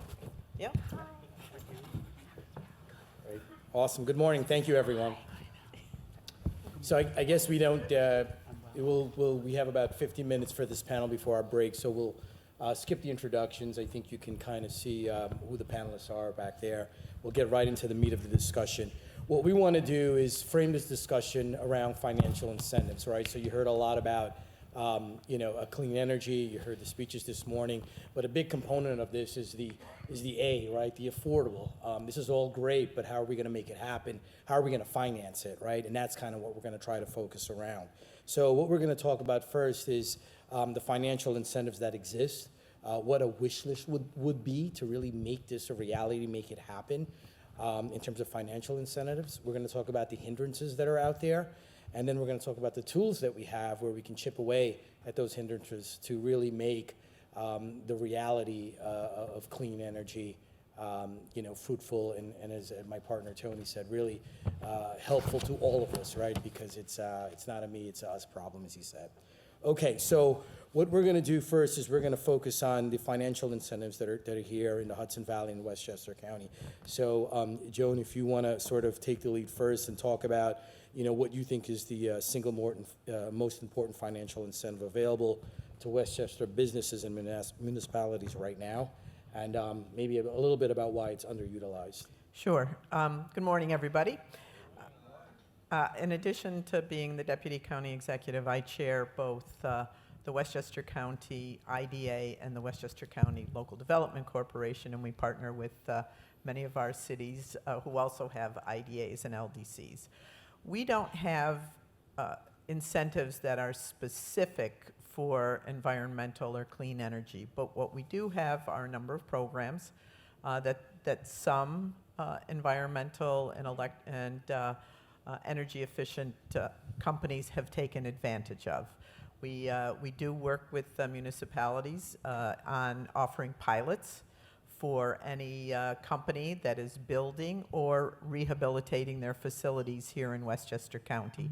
And we also provide sales tax exemptions for any construction and supply materials, and mortgage recording tax exemption if you build or, again, rehab within the county.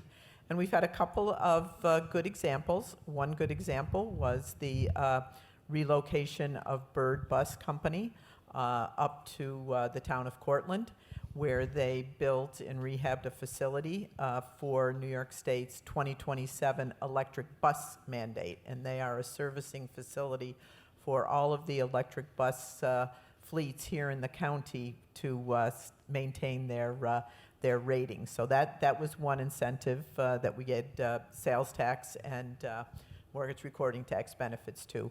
We've also given mortgage recording tax and sales tax exemptions to 2 small battery companies in Yorktown and Ossining. And that was a major policy decision for the IDA because the investments were not significant, but we felt that it was important from a public policy standpoint to offer those incentives. What we do for each of the projects that we undertake is a benefit cost analysis. And the benefit cost from a pure traditional benefit cost analysis perspective was not positive. But we felt that the energy and the energy savings and the environmental benefits outweighed those. One other area that I do want to comment on is for the LDC, we offer low-interest, tax-exempt benefits for our not-for-profits. And as we hear from Marcia and the BCW, the important role that our not-for-profits play here in the county. And we are right now doing a tax-exempt financing for T-Town, approximately $10 million for them to make renovations at their facility right around the corner here. So those benefits are out there. Come and talk to us. Bridget Givens, as was introduced earlier, our Director of Economic Development, is here to give you any of the options that we have available and all the programs that we have. Thank you. Go ahead, Adam. Oh, thank you.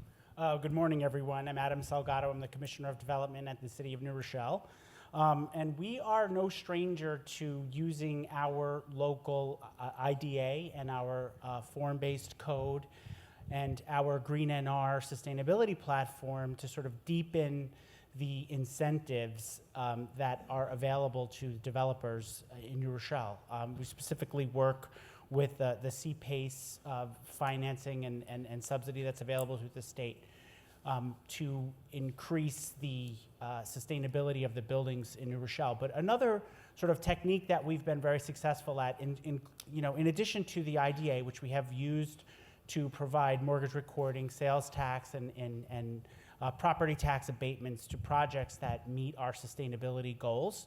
But we have even defined in our zoning code sustainable benefits as qualifying for exemptions or a work in lieu of credit for some of the developer fees in New Rochelle. So, for instance, buildings that can add green elements, whether it's green roofs, or we try to tie the sustainable improvements specifically to public realm improvements. So we try to find that sort of nexus of a sustainable investment, an investment in green infrastructure that would directly benefit the quality of life of the residents where possible, so that it's a little more palatable for our community when they can see the investment of the city or of the developer in the community.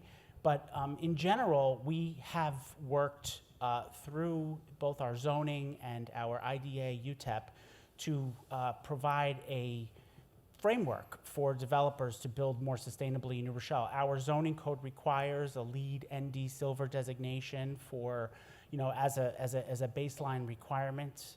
So we have embraced sustainability. We have recently in 2026, well, actually before council currently is a set of DOZ zoning amendments that will deepen the commitment to sustainable infrastructure. And one of the tools that we've added to the form-based code in New Rochelle is a checklist. So we're going to provide developers with a checklist with points associated with it, so folks can understand if they meet the baseline requirement in the zoning, and if they exceed that number on a points basis, then they could be eligible for some relief in the developer fees. So we understand that these sustainable measures are critical for a transit-oriented development like New Rochelle. I will say one thing just to sort of add, we're talking about battery storage specifically. I know we've talked about that a lot, and the feedback I hear from the developer community is that there are some issues in the private sector with either insuring those types of facilities in the developments, and so we really need for the public realm, the public sector and the private sector to come together. While incentives are great, they rely on politics and appropriations at all levels of government, but if we can't build the incentives into the financing stacks of these developments, it's never really going to be sustainable, right? So I think it's really important that we are leading the charge as government is prioritizing the investments, but it's important that we find a resilient way to incorporate it into the underwriting of each of these projects. Yeah, thank you, Adam. Just to, Alon, before you just kind of talk a little bit about NYPA, just to piggyback on what Joan and Adam said, in terms of the benefits that their respective IDA offers, it's sales and mortgage tax, but the primary component of that is the pilot, which is a real property tax abatements. And when it comes to solar energy, the state mandates that you negotiate those real property tax abatements, aka the pilot, directly with the municipalities. But as Adam is hinting to, when it comes to battery energy storage, that you have to go through the local IDAs. The return on investments on those type of facilities are very low, so they really do need these quote unquote tax breaks, if you will, vis-a-vis the pilot. And as Adam is pointing out, it's very important too as well along those lines that you have private investment to make these facilities work and viable and investable, quite frankly. Alana, if you want to talk about NYPA a little bit. Hello? Hi, great. Good morning, everyone. I'm Alana Appenzeller, Director of Key Account Management and Economic Development at NYPA. You heard a bit about NYPA earlier from our CEO, Justin Driscoll. And he touched on a lot of important things to NYPA: sustainability, reliability, affordability, and I'm going to zero in on that affordability piece. So I think when we're talking about important incentives, it really depends on what it is you're looking for, right? A lot of companies might have an appetite for renewable energy and will be willing to pay a premium for that. But let's face it, there's also businesses that are struggling here. We've seen it this past winter with those energy rates. We've seen it all on our Con Ed bills or our utility bills. It was really tough, and we have a lot of businesses in Westchester County and around the state that really struggled. And right now the focus may not be to spend more money, but to just survive as it is. So something that also Ron teed up earlier today, hydropower, one of those really cheap, one of the cheapest power you can get across New York State. And that's something that NYPA offers to businesses and not-for-profits in Westchester County and around New York State. So we have a program called Recharge New York. It offers low-cost renewable hydropower to commercial businesses, to manufacturers, to not-for-profits. And really, it offers that not only that green piece of it, which we of course know is so important, but really there's such substantial savings associated with that. Justin talked about our power plants up at Niagara Falls and along the St. Lawrence River. We're generating power there and we're delivering it to businesses across the state. And with those savings from that power, businesses are able to really see savings, reinvest in their facilities, and also it offers long-term cost stability. And that's something that's not going away. Administrations change, incentives come and go. This is something that has been around since 2011 and will continue to be around. So with this program, we're offering long-term contracts up to 7 years. We have companies coming in to renew all the time for additional 7-year terms. And this really reinforces NYPA's commitment to economic development. In return for this low-cost power, businesses are committing to remain in the state, to invest in their facilities over the contract term. It doesn't have to be a big project. It can just be existing and investing in their facility as it is and committing to create and retain jobs. So that's something that really is an important highlight for businesses in Westchester County. And additionally, for our governmental agencies, NYPA does offer turnkey solutions and for energy efficiency projects. So I'll try to keep it brief because NYPA does have an extraordinary team of experts. A lot of them are in the room right now. They can talk more to you about what those incentives are, how we can how businesses can benefit from that. You can use our pool of pre-qualified vendors and really use NYPA as an extension of your business to help move these projects forward. So I know we're short on time, so I'll hand it over to you, but thank you so much. And again, the biggest advice I can give to, speaking about underutilization, I think a lot of it is just not communicating, right? There's a lot of incentives out there. There's a lot of conflicting information. My biggest advice to you is to just talk. Your IDAs, underutilized. Please talk to them. They know what they're talking about. They can offer you a lot of assistance, as can NYPA. So please, make sure you're having those conversations. Thank you. Go ahead, Demetrius. Good morning. I'm Demetrius Vances. I'm a department manager at Con Edison. And I'm here representing really our clean energy program team at Con Edison. The title, I think, of this panel is to show me the money. I think we have a lot of money that we can bring in the form of incentives, collectively across energy efficiency, building electrification, electric vehicles, demand response. We have a programmatic budget of about $750 million each year that we make available to our customers. This comes in the form of incentives for energy efficiency and heating electrification upgrades, which oftentimes we cover 50% of project costs. In certain programs, we even go higher than that. We have some location-specific programs that target older gas infrastructure where we pay even up to 100% of project costs to electrify homes and businesses. We have programs that support electric vehicle charging, both on the infrastructure side and on the charging side. But then I think the question was, what is the single most important incentive now and why is it underutilized? I think one of the biggest missed opportunities is around demand response, and Ron mentioned it earlier. Essentially, it's getting paid to reduce your energy use at peak times. Similar structure, we also have what we call the managed charging incentives, which pay customers to charge their vehicles at night rather than during the day. So these programs essentially put money into customers' pockets without having to even build a project.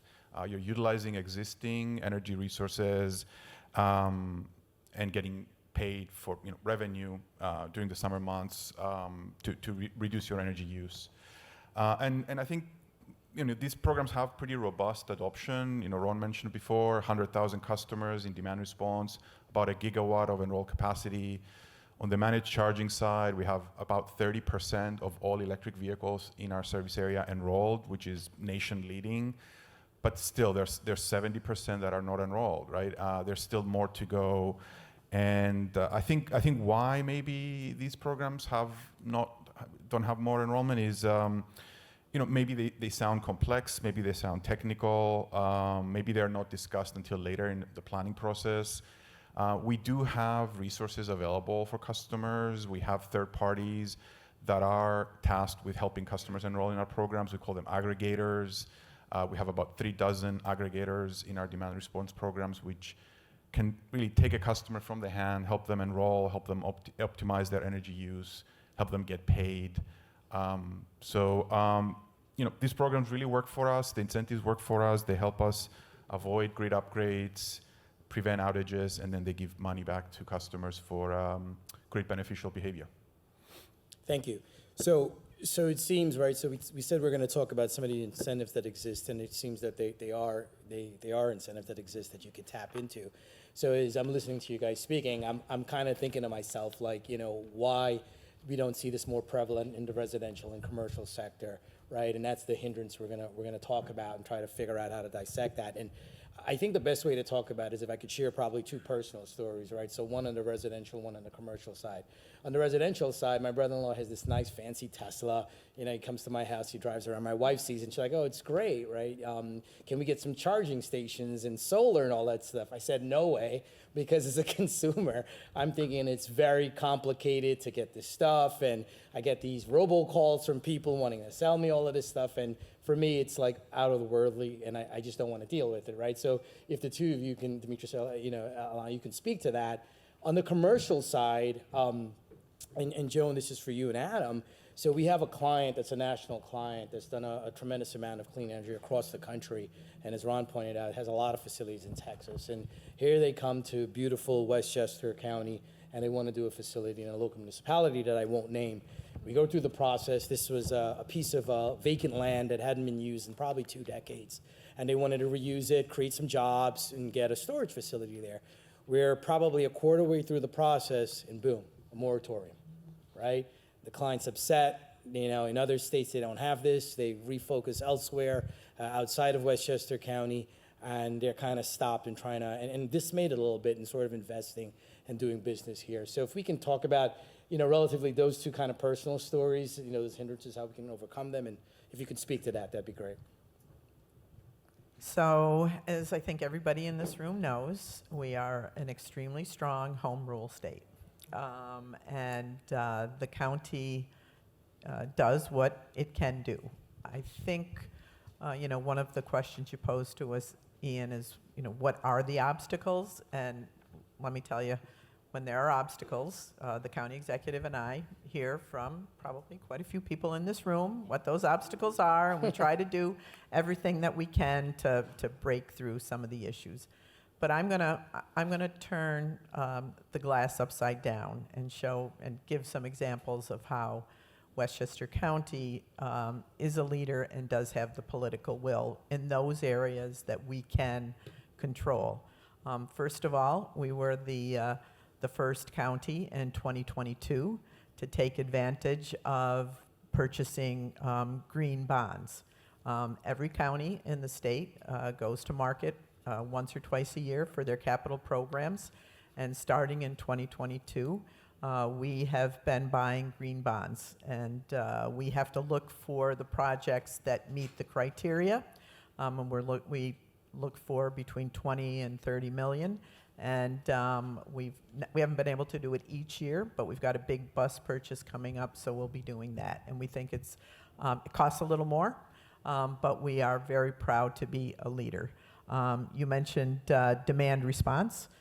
We were one of the first counties to institute demand response in 2018, and we've done it every year since, and that has brought over $2 million to the county and its general revenue fund. And lastly, we have used our funding to establish programs for municipalities and for businesses to help them get through some of the red tape. We have our EV charging station program where we pay for 50% of EV charging stations for municipalities. We have our LTAP program, which is the Landlord Tenant Assistance Program, $10 million in this year's budget, which goes to landlords of small buildings for energy upgrades, conversions to electricity, furnaces, windows, roofs. Last year we gave $5 million to the Yonkers Housing Authority when they had their issue with their gas. So I think that the best way for governments is to see what you can do with your existing resources, continue to look at the regulatory environment, and then when it comes to local land use is to really work with our partners in municipal government to show them what the benefits are. Thank you. Good, Adam. Yep. I can speak a little. We had a similar request come through the Department of Development in New Rochelle for a former residential, kind of a single-family residential property in an otherwise kind of light industrial neighborhood. A potential buyer had reached out to me about putting a battery facility on the site, and currently we do not have the zoning. I spoke, within the to council, to the city manager, and we, basically gleaned that there was some interest. Right, we understand that New Rochelle, that we want to be a sustainable, transit-oriented development community that embraces all of this technology. Right, because we really see it as future-proofing our city. We, in order to accommodate the the development that we adopted in 2015 had to major overhaul our stormwater infrastructure, and in so doing, we understand the need for resiliency in all aspects of development in New Rochelle. So, we are in the process now of talking to, some of the major flags. I want to call them sort of flashing yellow signals are kind of coming from the fire department, obviously. Very fortunately, we have a very progressive fire department who understands that, this is where we're going as a society, like identifying battery storage to store during, low demand times and putting that power back in the grid. That dynamic is going to be deepened through various layers of government, right? So we need to position the city as being a location where that investment can come as well. So there is a deep understanding. We haven't actually passed the legislation yet. We haven't adopted the zoning, but we're in the process now of kind of formulating what the appropriate response is, and we do understand that it's necessary. It is allowed in the downtown overlay zone, the form-based code that's driving the majority of the headlines about New Rochelle that you all are reading. But in the other sort of districts, zoning districts throughout the city, we are looking at them piece by piece in their, through the lens of their individual context and trying to come up with appropriate recommendations to facilitate, these types of facilities being built. I want to say also, just to take a little bit of a, an opportunity to sort of toot our horn in New Rochelle. I know we talked about, we have undertaken about 3 years ago a New Rochelle Transit Center master planning, a redesign of our transit center. And we have a facility, the Intermodal Transit Center, which was funded through a collaboration with the county, I guess about maybe 20-something years ago through an FDA grant, and ICE-T, I think, was the grant in place at the time. But we are in the process now of adding a solar array to the roof of that facility. So we talked about it in the context of, carports and parking facilities being prime locations for adding solar infrastructure.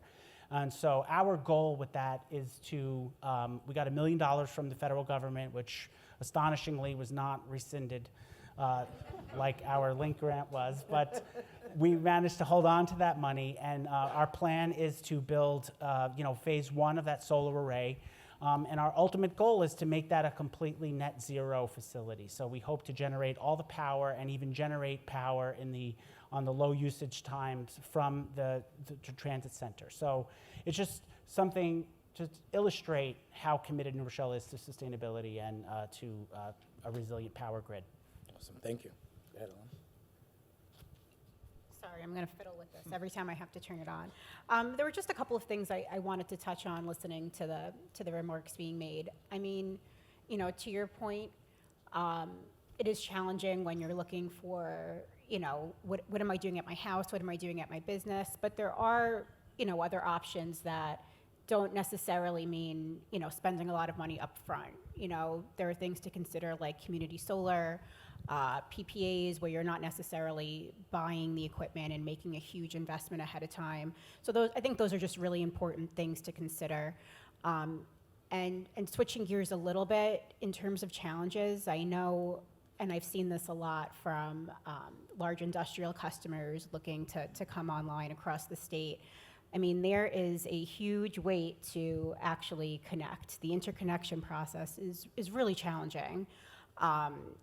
You're waiting years, and then the costs that come from it are really astonishing, and I think that's what really hinders a lot of projects from moving forward. I don't have a solution to that.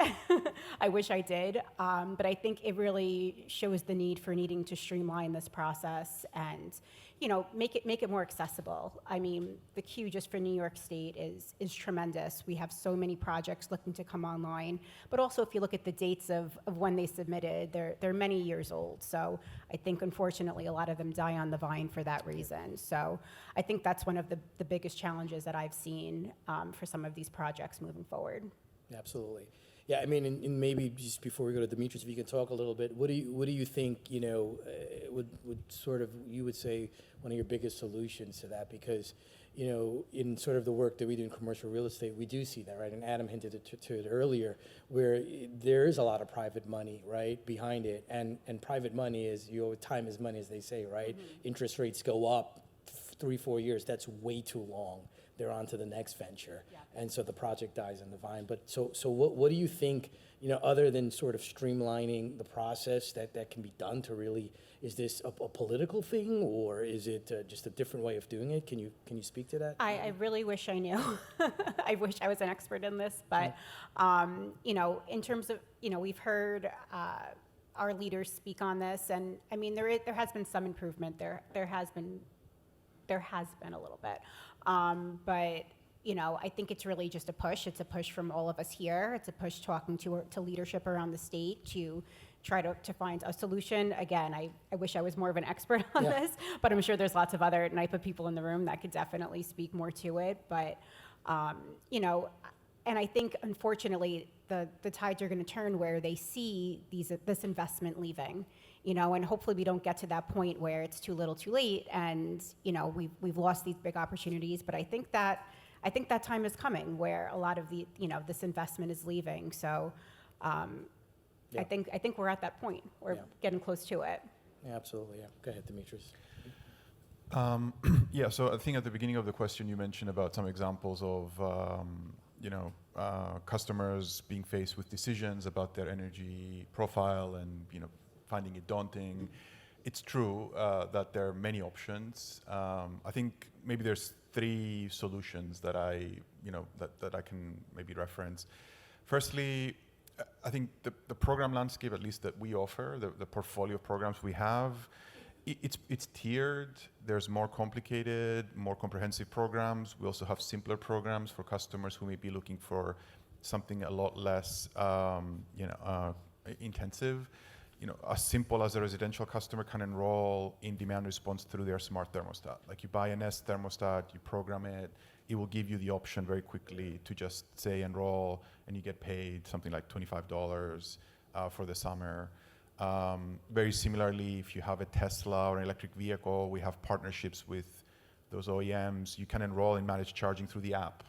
I can tell you personally, enrolled the person who cuts my hair in the barber chair when I told him I work for Con Ed. He was like, can you set me up? And I did.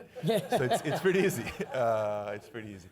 But then I guess going a step above, there are resources that we offer. If you go to our website, if you look at our programs, there's usually in most of our programs an interest form that you can submit that will connect you with a participating contractor. This is usually a network of contractors that we vet and train to be able to administer our programs and advise customers. They usually come with the Con Ed logo in their material. So these folks can advise as well, right? They understand the programs. But even further, maybe the last thing for commercial, municipal customers, I think the best resource available and a recommendation I have for everyone is to schedule an energy assessment. And we offer that. I think NYPA offers something similar. NYSERDA has contractors who do that. It's really just an opportunity to do a scoping through a site visit, which usually costs nothing or close to nothing, and can reveal a lot of low-hanging fruit. You know, warehouses, offices that may just need very simple lighting upgrades that are very cheap and have very good ROI. But just really not waiting for the perfect plan, but just like having that initial conversation with an advisor can go a long way. Awesome, thank you. Can you and Alana maybe speak a little bit about sort of Con Ed and NYPA respectively, and how, you know, the incentive programs you have there, how that overlaps with sort of some of the federal and probably other state programs, and, you know, how our audience can probably utilize them, whether it's residential or commercial, and kind of stack them together? If you could talk a little bit about that.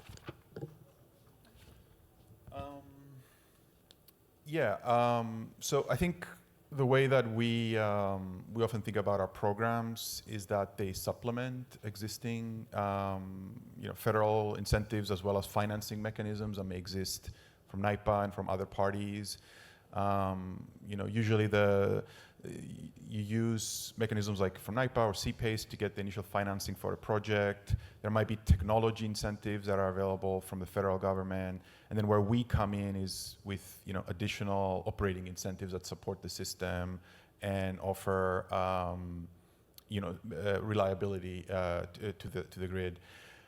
I mean, from a process perspective, I do recognize that we haven't cracked the nut yet to say that we have like a fully integrated stack of incentives that someone can access. I think there's more work to do there.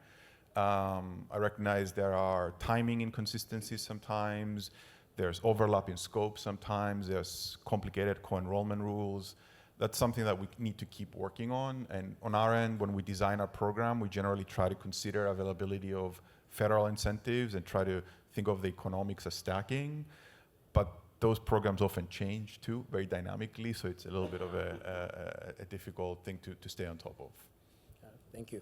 Yeah, and just to add to that, I mean, I've had customers come to me and say, oh, so if I'm working with you, then I can't access a Con Ed program, and that's not the case. These programs are meant to work together, to be stacked together, and I think both NYPA and Con Ed, when you're working with us, we're looking to optimize all of the incentives out there. If you're if it's gonna be more beneficial to go with one or the other, or if there's a better way to stack it, we're here to help you figure that out. So just to clarify, they're meant to work together, and we're looking to help optimize that. Awesome, thank you. So just to shift a little bit, so I know, Adam, you talked about legislation in the city, and I'd also love to hear Joan's thoughts on this. What is sort of, you would think sort of the constituents sort of in Westchester County, city of New Rochelle, in terms of providing these incentives, whether it's passing legislation or the programs they're doing? Is there a stigma attached to it? Is there, everyone thinks that battery, storage systems are evil, just like they think pilots are evil, but we all know that these things are needed, right, to really create, economic development. Talk a little bit about sort of the community and how they feel about that. That'd be great. So I don't think people think that battery storage is evil. I think people are afraid. We've had a few EV vehicle fires in New Rochelle.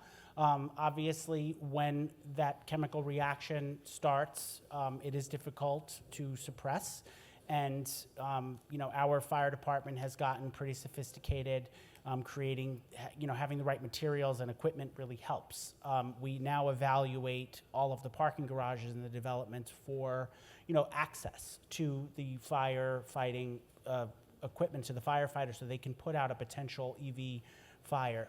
But that type of that type of news, those stories, fuel the fear. I think at the end of the day, a lot of the sort of NIMBYism, what's behind it is a fear that there's going to be something, terrible that happens in that community. I know the battery technology that is being used in these facilities that are of the scale that they can be put in a residential property are a different chemistry.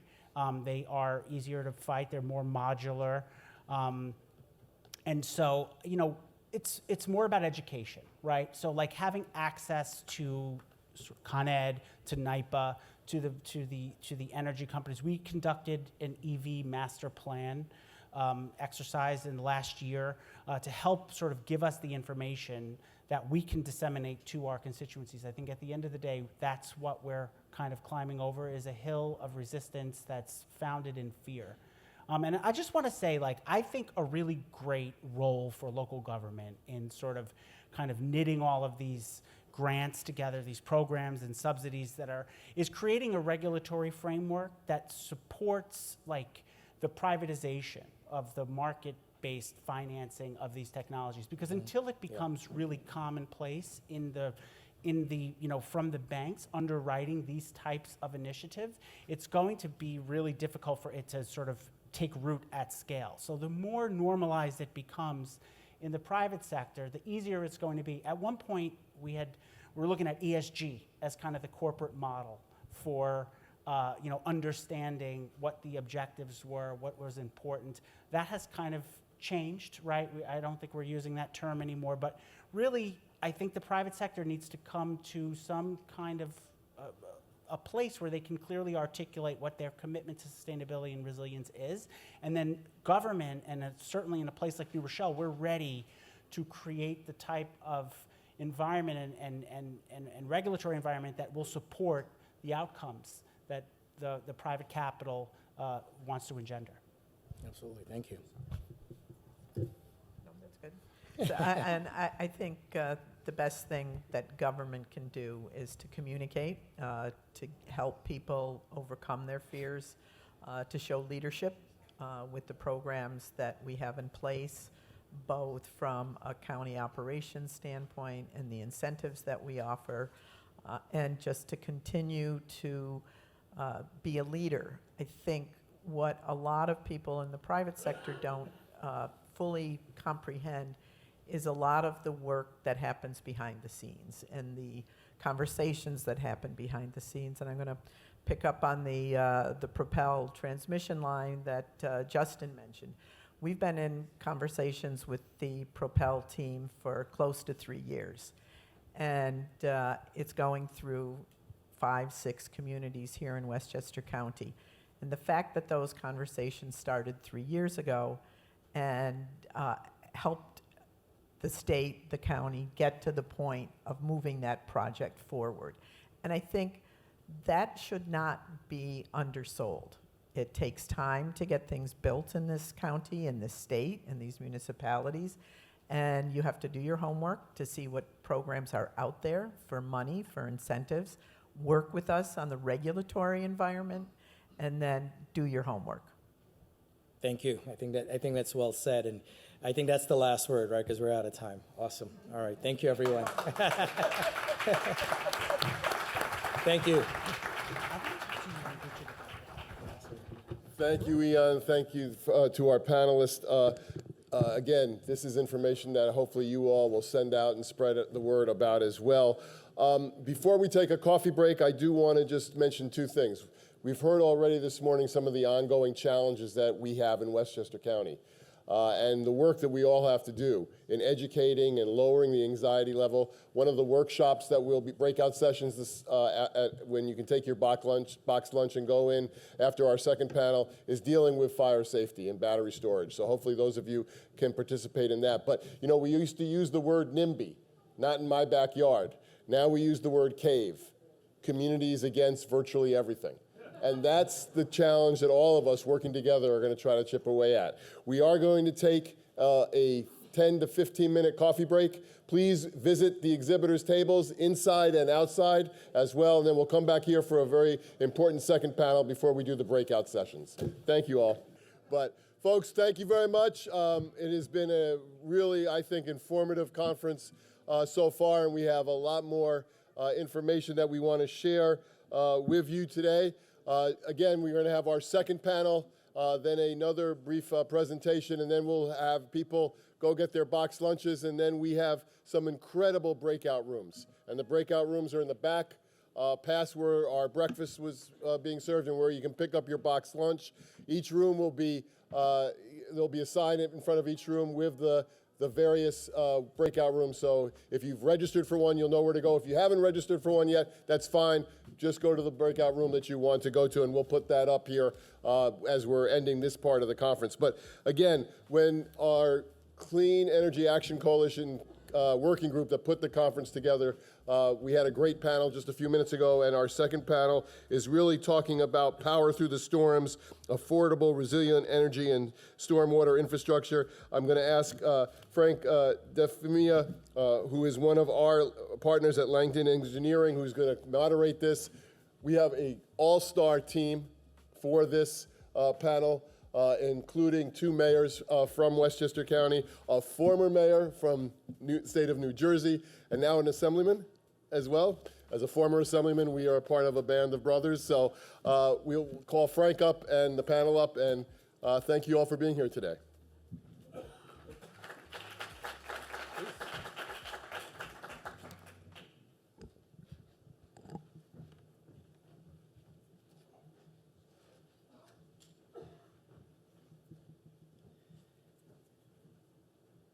I have the privilege today to moderate this panel with Veronica Chajovska-Polanco from NYSERDA. Hello, everyone. Yadira Ramos-Herbert, Mayor of the City of New Rochelle. Ravi Bala from Dun & Advisors and the former Mayor of the City of Hoboken. And Brian Pugh, the Mayor of Croton-on-Hudson. In today's discussion, we plan to dig into the many facets of how we are locally adapting and setting the standard as we power through the storms. Affordable, resilient energy and stormwater infrastructure. We're going to start today with Ravi and discuss his time in the city of Hoboken. Ravi, as the former mayor, what were some of the challenges faced by the city of Hoboken related to energy and stormwater infrastructure as the city grew, expanded, and adapted after Hurricane Sandy? Well, first I want to thank the Westchester Business Council and the Clean Energy Action Conference for hosting this event. It's critically important that we have gatherings like this in times like this, not just in Westchester, but throughout the region, throughout the country, and throughout the world. So first of all, thank you to Ron and everyone here involved. Hoboken itself is, has anyone been to Hoboken? Raise your hands. Yeah, all right, everyone has, okay. Home of baseball, home of Frank Sinatra, square mile city. Used to be, so we're 1 square mile, 65,000 residents, fourth most densely populated city in the country.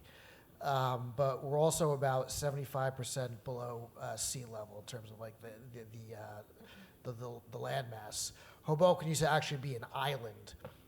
So the western portion is marsh and infill, very, very vulnerable to climate impacts.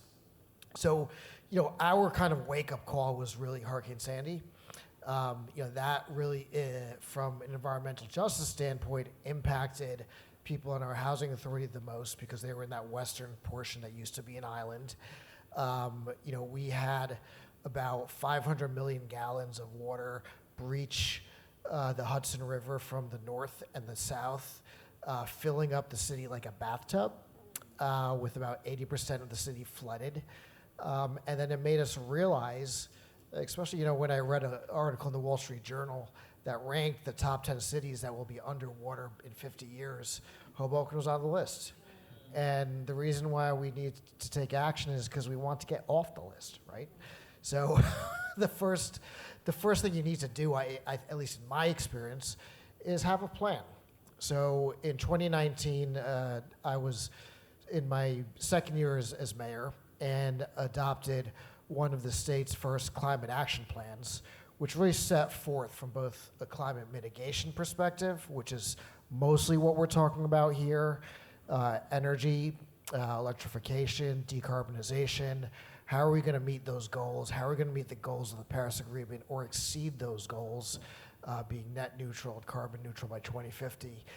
But also, how are we going to adapt on the adaptation side to the impacts of climate change? And that master planning document, it's almost like a climate master plan that every city, really should have as almost a guidebook to set forth what are your problems, what are the challenges. Ours are 2 challenges. One is coastal surge. The second is chronic flooding, being under the storm plain. And then how do you solve for those problems and adapt to the increasing impacts of severe weather and severe flooding? So that's what we've done. We've gone from that planning phase and post Sandy into implementation phase, and I'm proud to say that Rebuild by Design, which is a comprehensive program to resist against coastal flooding, as well as the other portion of that program, which is essentially resiliency parks to deal with chronic rainwater, is underway. We've already created 4 resiliency parks, with the 5th one, kind of in the design phase.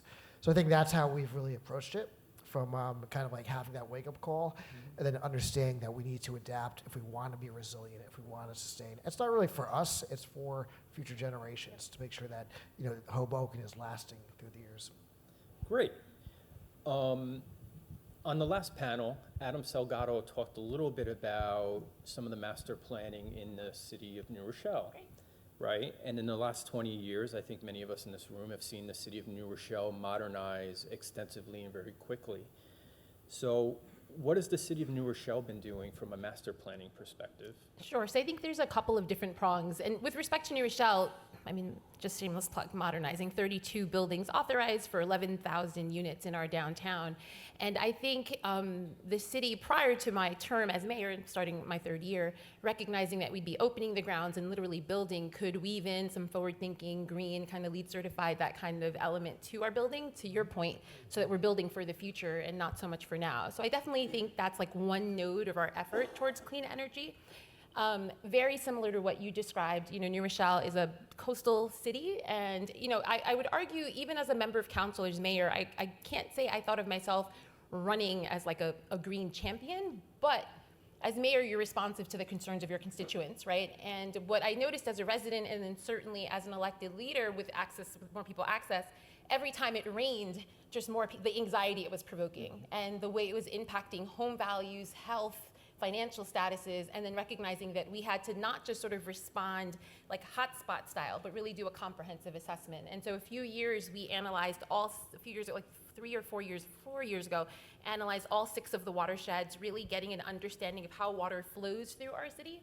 And then as a result of our success with development, we've had enough resources to put $10 million away a year for the next 10 years in effort to proactively really address what we learned through our engineering assessments. And so it's the prong of stormwater mitigation comprehensive plan. It's the prong of, as we're building, opening the ground and building up, what are the materials and things we're using as we're building.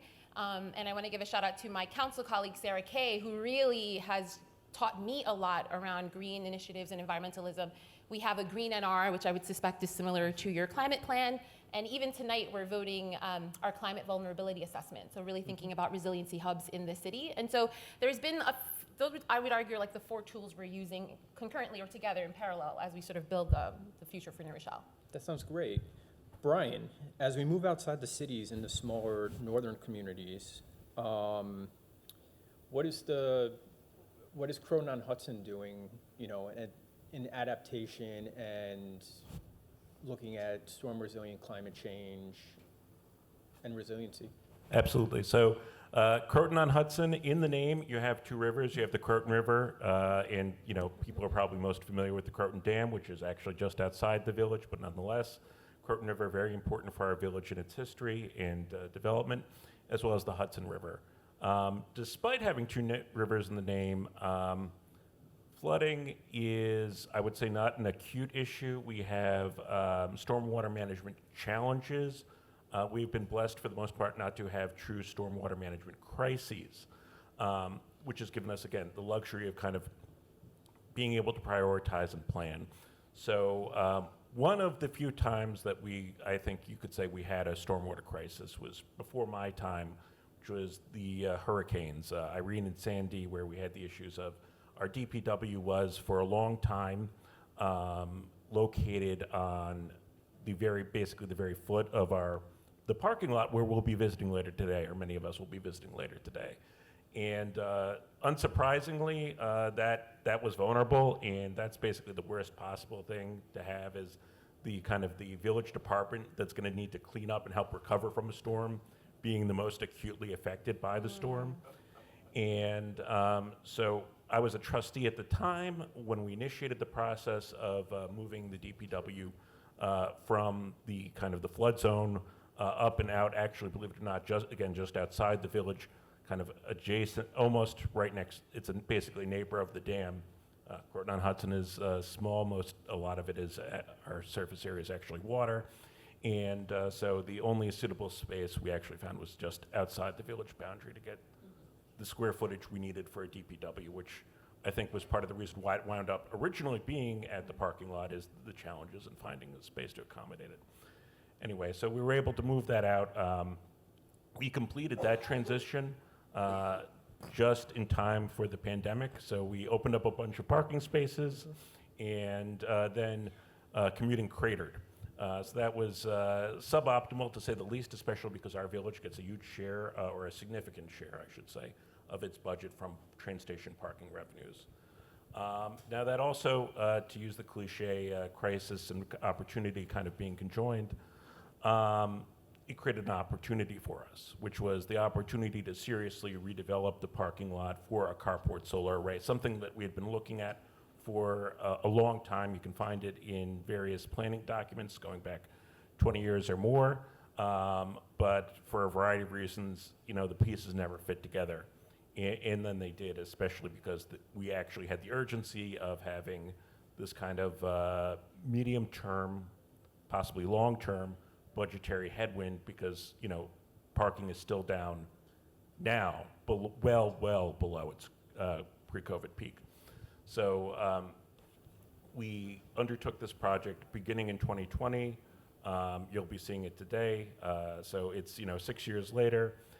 It's giving the village over $400,000 in revenue, which for some communities might not be a lot, but our tax levy is about $13 million.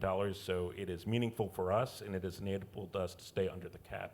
That's kind of the angle from what I'm coming at this talk today, is not just kind of the downsides of climate change, which are very serious, but the upsides of the clean energy transition and how communities can benefit from it.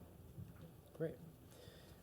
One of the great things about New York State is that we have multiple state agencies and authorities focused on strategic investments within the state and our local communities.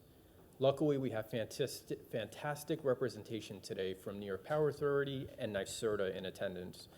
Veronica, as a member of the NYSERDA Clean Energy Siting Team, could you talk about what your team does to enable local municipalities, authorities having jurisdictions, and creating more resilient communities?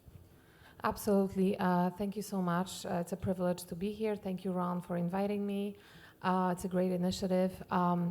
So NYSERDA's mission is to catalyze clean energy transition, and we do it on many levels. I'm a lucky participant of a clean energy siting team, and our team helps especially local governments, bigger and smaller as well, to make this connection between the developers, utilities, and the governments.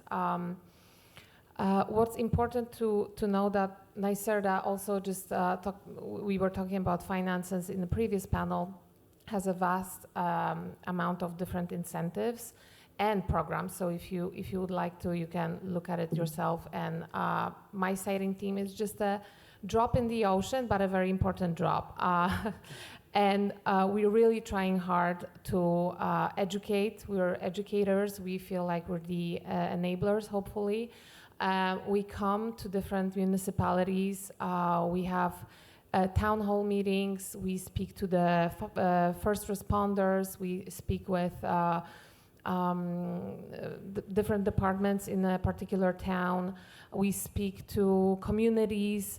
For example, we feel like my team can sometimes, when we come to a particular town, it can be such a different mix. And to give you an example, in a particular town I visited recently, the town wants the development to happen, and it's a battery energy storage, and the community as well, but the fire department is opposing it. Then in a different town, we have a different situation, so it's always something different. And I think what's important is to be open to this conversation because clean energy, as we know, creates this resiliency that we're talking about, because it's all about resiliency. And it empowers communities in many ways, because the ongoing moratoriums, which I think I was sitting and listening to the previous conversations, and I think everything goes to the moratorium situation. And my team in particular is very much involved in observing how the moratoriums evolve. And we help to reduce the amount of moratoriums by enabling communities to get more comfortable. Because and at the end, some communities, they might not get comfortable right now, and that's okay too. At the end, we're a state that the local governments can make the decision if they want to move forward or if they want to not move forward. And but I wanted to give you a very interesting example of how resilient projects like that can help communities in different ways. And sometimes it's a small project that can make a big difference. And I remember when I was recently at the meeting at the Association of Towns, and one of the town supervisors said that they had a church that was really struggling financially, but they had a nice piece of land with a big parking lot. And a developer approached them and they said, would you be interested in having a battery energy storage? And you're gonna have a financial incentive. We'll help you to continue your programs and rebuild your church. And they agreed to it. And it's something that I never heard before. And I was like, wow, that's really good, because community wanted to have that church in their town. Another example is when exactly talking about stormwater management, there was a particular parcel that was constantly flooding. And there was an idea of, okay, let's develop, this is a good zoning, we can develop battery energy storage there. And community didn't want to agree. And developers said, but listen, this parcel is flooding. And they're like, yes, that's why we don't want battery storage. The batteries, they don't like water, right? But we're gonna fix it. We're gonna provide you a state-of-the-art water management system that's going to fix this land. And you're not gonna have mosquitoes infestations every summer anymore.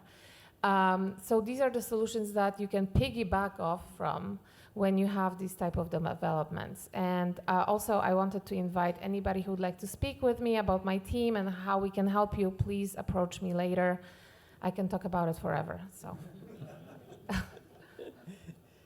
Electrification, artificial intelligence, advanced manufacturing, and local density growth has led the New York Independent Service Operator, the NYSO, to issue warnings that even with the significant investments in renewable energy throughout New York State, led by the Climate Leadership and Community Protection Act, the CLCPA, that Lower Hudson Valley, New York City, and Long Island are still going to have a deficiency in megawatts during peak periods of the year, mainly the summer, starting in the summer of 2026.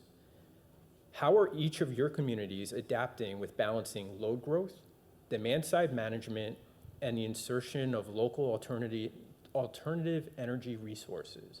And Brian, let's start with you, since today is all about your installation. Absolutely. So speaking of the installation, I should note that we'll be joined in the tour by Leo Wiegman, who is a former mayor of Curtin-on-Hudson. He's also the director of solar programs at Sustainable Westchester, and I believe he oversaw the installation of our first municipal solar array, which is at one of our fire stations. So what you'll be seeing today is probably the largest and most noticeable, dramatic of our solar arrays that exist on village property. It is certainly not our only one, and it's not actually even going to be our last one. We're actually working on another carport array at that DPW building that I mentioned previously. And going back to what I was saying was looking at the upside here, which is there is going to need to be tremendous investment in energy in this country and in our region. And communities can either benefit and work collaboratively with people investing in that field, or they can take a kind of an oppositional posture and miss out entirely, or at a minimum, maybe not realize the wins that could otherwise be achieved. So local governments are significant landholders, and siting is always a challenge, and this is one way for us to be part of the solution and benefit from it, because it's our carport array. We are not the owner. The carport array, I should say, at the train station parking lot, we are not the owner for a variety of reasons. The one that will be going in at the DPW, we are the owner. This is a private array. It will be a community array, which is to say there will be individual subscribers and an anchor customer, which is Columbia University. Great. Yadira, what is the city of New Rochelle doing on this front? Well, last year we received a grant just under $1 million to convert the top floor of our train station as well, Brian. So just trying to tag along to your vibe here. To convert it for solar panels. And it's really exciting. The train station in New Rochelle is the second busiest on the New Haven line, second only to Grand Central. And in a few years, we're going to have Penn Access as well from that last stop there. And you can do Amtrak from Boston to DC. I'm always plugging my city, right? So, but what's exciting is just to reflect the utility that's there and that the solar panels will make the I don't speak all of the environmental words, but like net zero, like it's fierce in that way. So it's gonna it'll be self-sustaining. And so excited that that I think as a result of some of our planning documents, like our planning documents, our CVA, our climate vulnerability assessment, we're able to apply for grants and pinpoint where and how, and we were successful in attaining that grant. And I think it'll be helpful in addressing the issues that you raised. That's great. Ravi, could you talk a little bit about what the Board of Public Utilities in the state of New Jersey is doing on this front? Sure. Just to piggyback off the mayor's comments, we operate on a different grid in New Jersey. It's called PJM. It's not at NISO. So PJM is Pennsylvania, Jersey, Maryland. It's actually a consortium of 13 states across the Mid-Atlantic. And that grid is separate from New York's grid. We face similar challenges in terms of load bearing, how much load or how much energy capacity the PJM can bear, especially with the advent of AI data centers that are increasing the strain on the capacity of multiple grids, not just with the PJM, but across the country. In Hoboken, we've tried to be innovative in terms of seeing what we can do in terms of electricity generation for communities that don't have the opportunity to have solar panels. So in the Housing Authority, you have people who live in apartment buildings but don't have the ability to have rooftop solar. So how do you get clean energy to disadvantaged communities? So what we've done is we've purchased solar energy from a solar farm out of state, brought that to the Housing Authority. It created what's called a community solar program, which results in cost savings through renewable energy, and where you reinvest the savings into capital improvements for the Housing Authority. Another project that's somewhat innovative is what's called the Community Energy Aggregation Program, where we actually tell all residents, and I should say told because I'm no longer the mayor, but we actually told residents that now what the city is going to do is purchase renewable energy as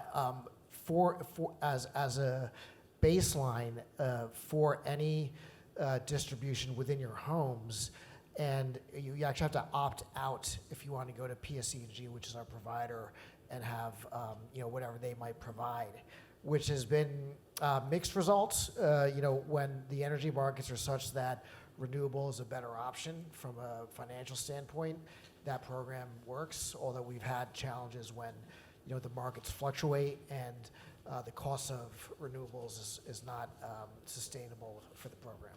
So, but I'm sorry, I didn't even answer your question about the BPU.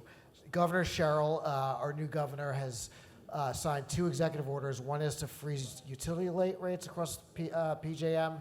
The second is to invest in storage. So the BPU just awarded a contract, or several contracts, for 355 milliwatts of energy storage. And the idea is to make sure that energy is affordable, secure, and reliable, and it's urgent. And second is solar. We just awarded 3 gigawatts of solar projects across the state, which is the largest in New Jersey's history, and will result in cost savings for over 450,000 residents. So the BPU has been pretty active in this new gubernatorial administration to make sure that we invest in clean energy, and we do it very proactively from an affordability and reliability standpoint. Great. As we come to a close in a round-robin format, could you identify one grand idea or insight that you would like to see as we navigate towards a resilient energy and stormwater future? And Brian, why don't we start with you, and then we'll head down this way. Well, we remain very interested in microgrids and thermal networks. We've not had the opportunity to do that, so I think that's the, if you'll pardon the pun here, the untapped resource for us. Great. Robbie?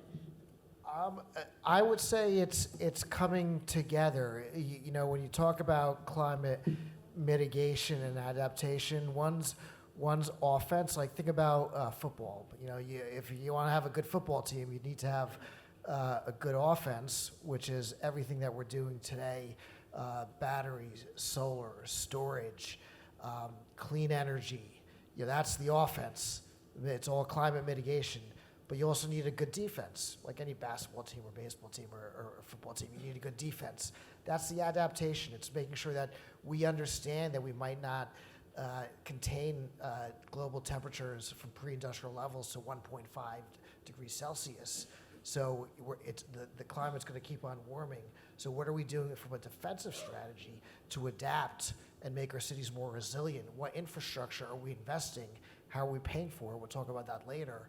And that's the adaptation piece of it. So my big idea is talking to each other when we have this big space about the whole picture, and seeing where, you know, Ron kind of like brought this up, seeing areas where we can integrate both of these concepts to create things that are innovative. Great. Yadira? I think from my perspective, you know, I think here everyone's aligned on the values. You wouldn't spend your day here unless you were super knowledgeable about this topic. But I think it's the people outside of these rooms, and as the mayor, trying to find the vernacular, the language, or the kind of connectivity to residents, because change in any format is hard. But there's an urgency, but I'm not sure. I just think it's thinking about how we bring in others to this conversation so that they understand the urgency and understand the need for change. Because if not, it stood out to me when you said the community wanted this, right? How do we get the community to want the clean energy, even if it means a change in lifestyle or a change in product? And so that's kind of the drumbeat in my head. It's great for the advocates, it's great for the already believers, but there's a whole lot of folks who don't get it. And if we don't get them on board, you know, we're gonna sort of always be at a standstill. I agree totally with what all of you said. And just to add, I think, you know, to create resilient communities, it's all about the conversation and really not being afraid of this conversation, at least, because that can open so many doors. The conversation between the towns and developers and how we can work on this together. If there is something in it for the developer, because developer, as many people, I worked before for a developer before I joined actually the state. So for me, it's great to have these two perspectives, and just joining forces and seeing both sides and how we can work on this together and create microgrids also in our community centers, in first response hubs, in schools. That creates for the communities for resiliency to become something tangible and something, wow, okay, we have a place in our town. When something goes wrong, we have a place of refuge where we can feel safe in our town. That's another, I think, important aspect. And Frank, I would love to hear your perspective.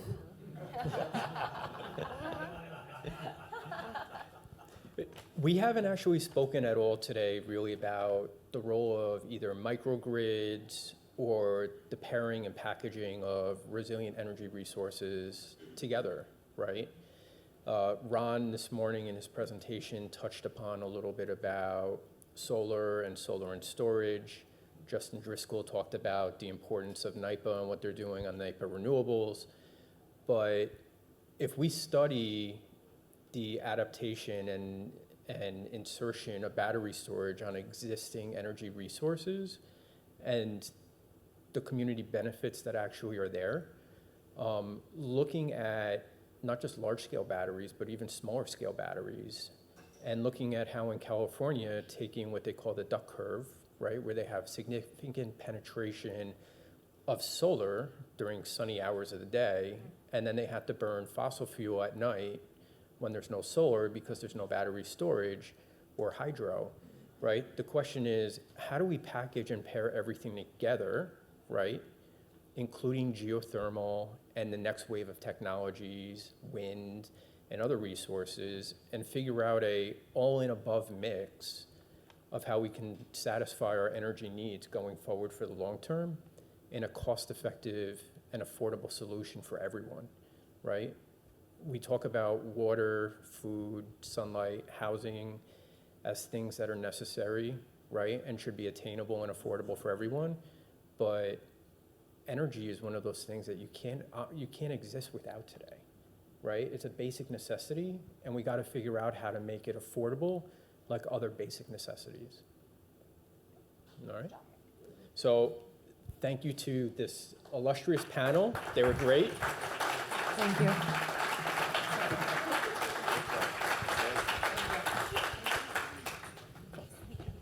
Thank you very much, Frank, and let's give another hand for this panel.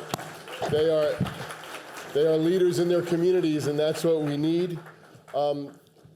Before I call up our next speaker, just to give you a little roadmap of the rest of the day, after we hear from our next speaker, we will ask folks to go get their box lunch. Hopefully, many of you will stay. We have 6 really important roundtables, breakout sessions that are going to be interactive. So we want to hear from you, but we really hope that you will take advantage of that. One of the things that we've heard today over and over again has been about the education that we have to do to lower the anxiety on fire safety and battery storage. And one of the working groups that Ron is overseeing through the Clean Energy Action Coalition is going to do just that. And we need to go in and work with communities, with fire departments. And before I started this journey, I really didn't have a good understanding the volunteer firefighters, because they are just that, volunteers. They dedicate their time, their life to their communities, but they have a very short bandwidth, and we need to give them as much support as possible. So that is going to be an ongoing goal of the BCW's Clean Energy Action Coalition over the course of 2026 into 2027. So we need all of your help on that. When I kicked off the program this morning, I said 2 years ago, 3 people came to my office and said, we really think the Business Council of Westchester can raise their profile on dealing with the changing energy landscape. Obviously, Ron Kamen, Michael Murphy from Murphy Brothers Construction, and Dan Singer. And I have to say, all 3 of them put their time and their resources to give us this momentum that you see even today and moving forward. So I'd like to call up Dan Singer, who many of you know. Dan, when we did our energy conferences a few years ago, Dan did an incredible presentation that even some of the folks from NYSERDA and the Power Authority said, where did he get that intel? Because they wanted to have that as well. But we're very fortunate to have Dan, who is the Senior Advisor of Roberson Energy and the Director of the Synergy Commodity, and one of the founders of the Clean Energy Action Coalition, to say a few words. Dan?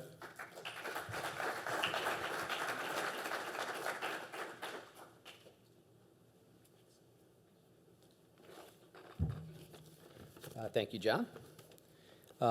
Great day so far. This has really been, I hope everybody's getting out of this what I am, because it's a great dialogue and great opportunity for a healthy exchange of ideas. And we all know that Westchester is more than just a suburb of some city. We're the economic engine of this entire region. For example, our airport is the 3rd busiest airport in the state, second, just behind LaGuardia and Kennedy, outpaces Buffalo, Syracuse, Albany, other major areas. We are a beehive of activity. We're the home base for the world's most influential leaders in finance, in biotech, and the nonprofit sector. But we also have a unique DNA.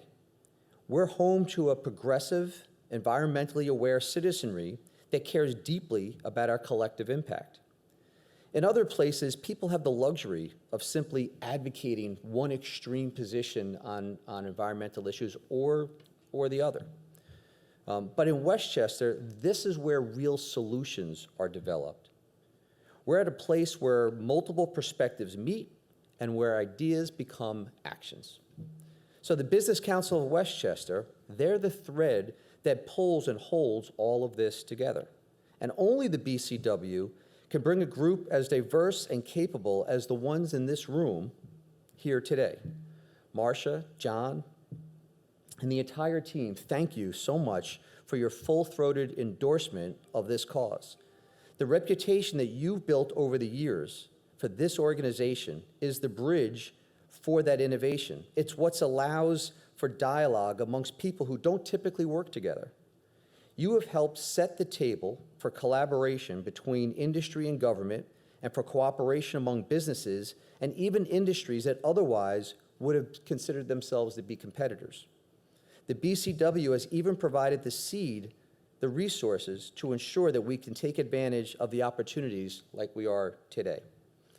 Now, I've been proud to personally help work on building this coalition.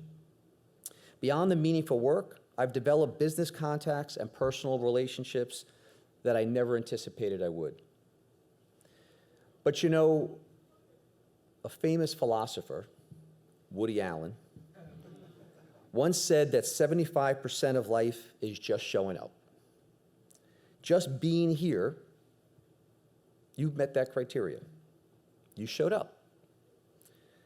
But when I was in school, 75% typically generated a grade of a C. I suppose that's a passing grade, but would any of us be ecstatic if our children came home with a report card of straight C's? At Robeson, we're all in. Through our multi-year sponsorship, the BCW has been able to further commit resources to the effort that we're celebrating today. And we aren't alone. Leading Westchester organizations in this room have volunteered their leadership, their time, and their financial support. You've seen some of the names of these committed organizations. Each of them deserve to be proud of the foundation that they've helped build for our coalition, and we all sincerely thank you. But I'll be candid with you.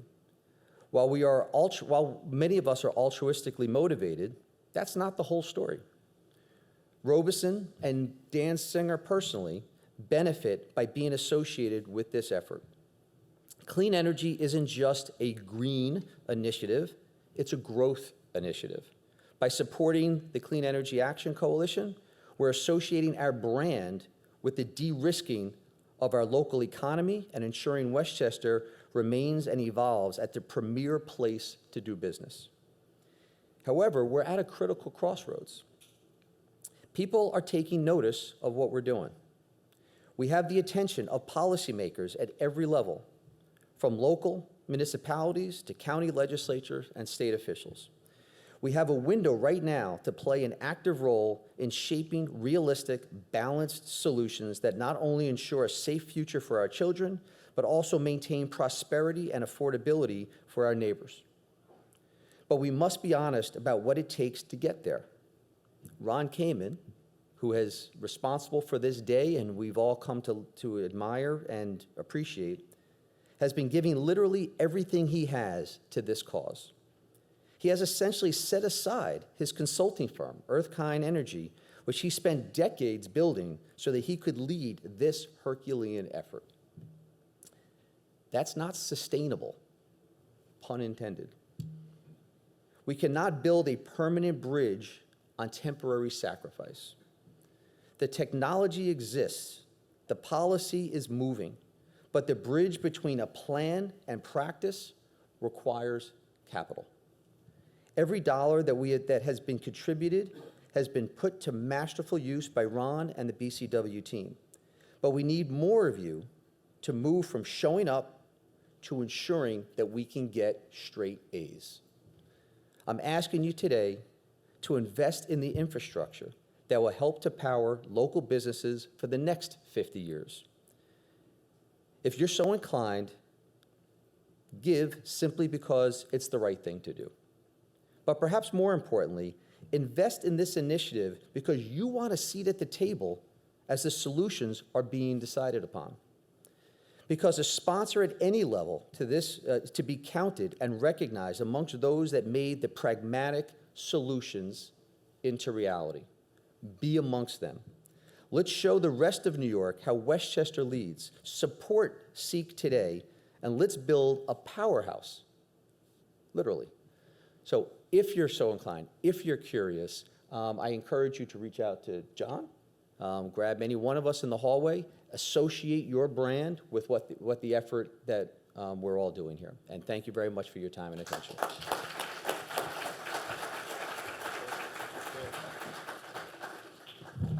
Thank you very much, Dan, and again, thank you for your leadership and for Michael Murphy and for Ron Kamen for the work that you've done, and for our two chairs for our conference, Miguel and Tony. Thank you again for putting together an incredible program. We do have, as Dan said, we do have opportunities for folks who do want to contribute to the program. Please reach out to us. We can send you what we think are some good ROI sponsorship packages that benefit your business, as well as allowing us to continue to lean in and do the work that you know we have to do, as you've heard today. So what we'd like everyone to do is go out, get your box lunch, and then we have 6 I'm sorry? Oh, there they go. That's true. We're gonna do a pitch. And I think it's important because, we said, should we do these breakout sessions in the middle of the day, the beginning of the day?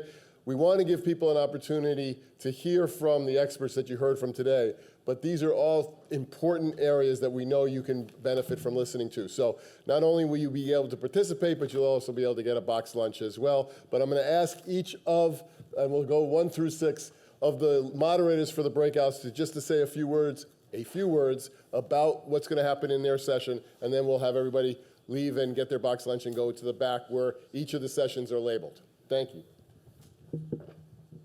So where are my moderators? Here we go. Moderators, here we go. I told everyone I'd start it off, so give everyone time to get up here. I have the privilege of doing group number 3, the battery storage. I think we've heard a lot about it, how important it is. I'm telling you, our session is going to be fire. Literally, we're going to talk about fire. But don't worry, we got a former firefighter on our panelists, so we've got the only panel with a guy who's run into a burning building and put out fire. So you're going to learn a lot about it. Great group. So I hope you, if that's interesting to you, you join us. So panel number 2 is workforce, and hearing about all the incredible opportunities there are in the industry. It reminded me of an old Barney's clothing store ad from way long ago, maybe 45 years ago, where the kids go around the table and they say, I'm going to be president, governor, CEO, and it gets to Barney. Does anybody remember what he said? You're all going to need clothes. So you're all going to need jobs, right? To fill, right? That's a good one, right? I love that ad. So particularly for employers, please join us to see where the job seekers are that can fill these positions, where the training opportunities are, and what the and how we can fill all these positions. And also just to say, I left this on everybody's chair for our workforce annual meeting. It's a location to be announced. It'll be at Westchester Community College. We encourage everybody, particularly employers, to come. Thank you.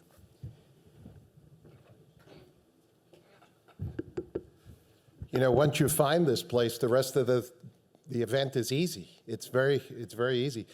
Our committee, our group, Climate Number 1, which will be climate communities, climate smart communities, are going to talk about integrating concepts like passive house into affordable housing. What are some of the impediments to that from a zoning and approval standpoint? How can we mitigate that working with our partners in government? And what can we do to help promote sustainability in all aspects of real estate development and creating downtown and waterfront communities? So we look forward to that as well. Hi, everyone. I'm Tim Foley. I'm the moderator for breakout group number 4. We've already started the conversation about stormwater resiliency, and we know that the needs are only escalating, both because we have pipes that were not built to this level of capacity, this level of storm surge, this level of flooding that we've seen, and also because we know it's very expensive. So we'll be talking about some of the new technology that has been employed in a couple of case studies. We'll be talking about financing, how to pay for it, and we'll be talking about how we can, as communities, start planning for more climate resilience.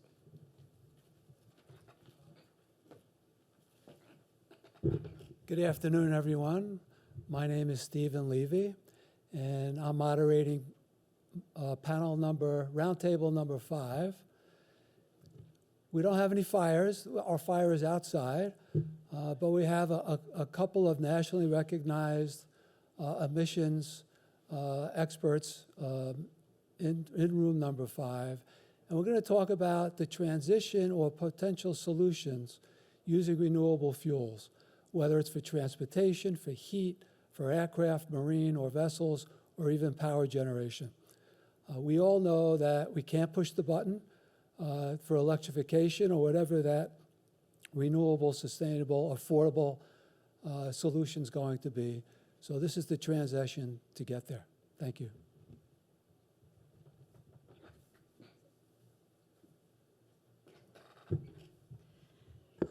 I'm Christina Griffin. I am the moderator for Passive House for mixed use and multifamily buildings.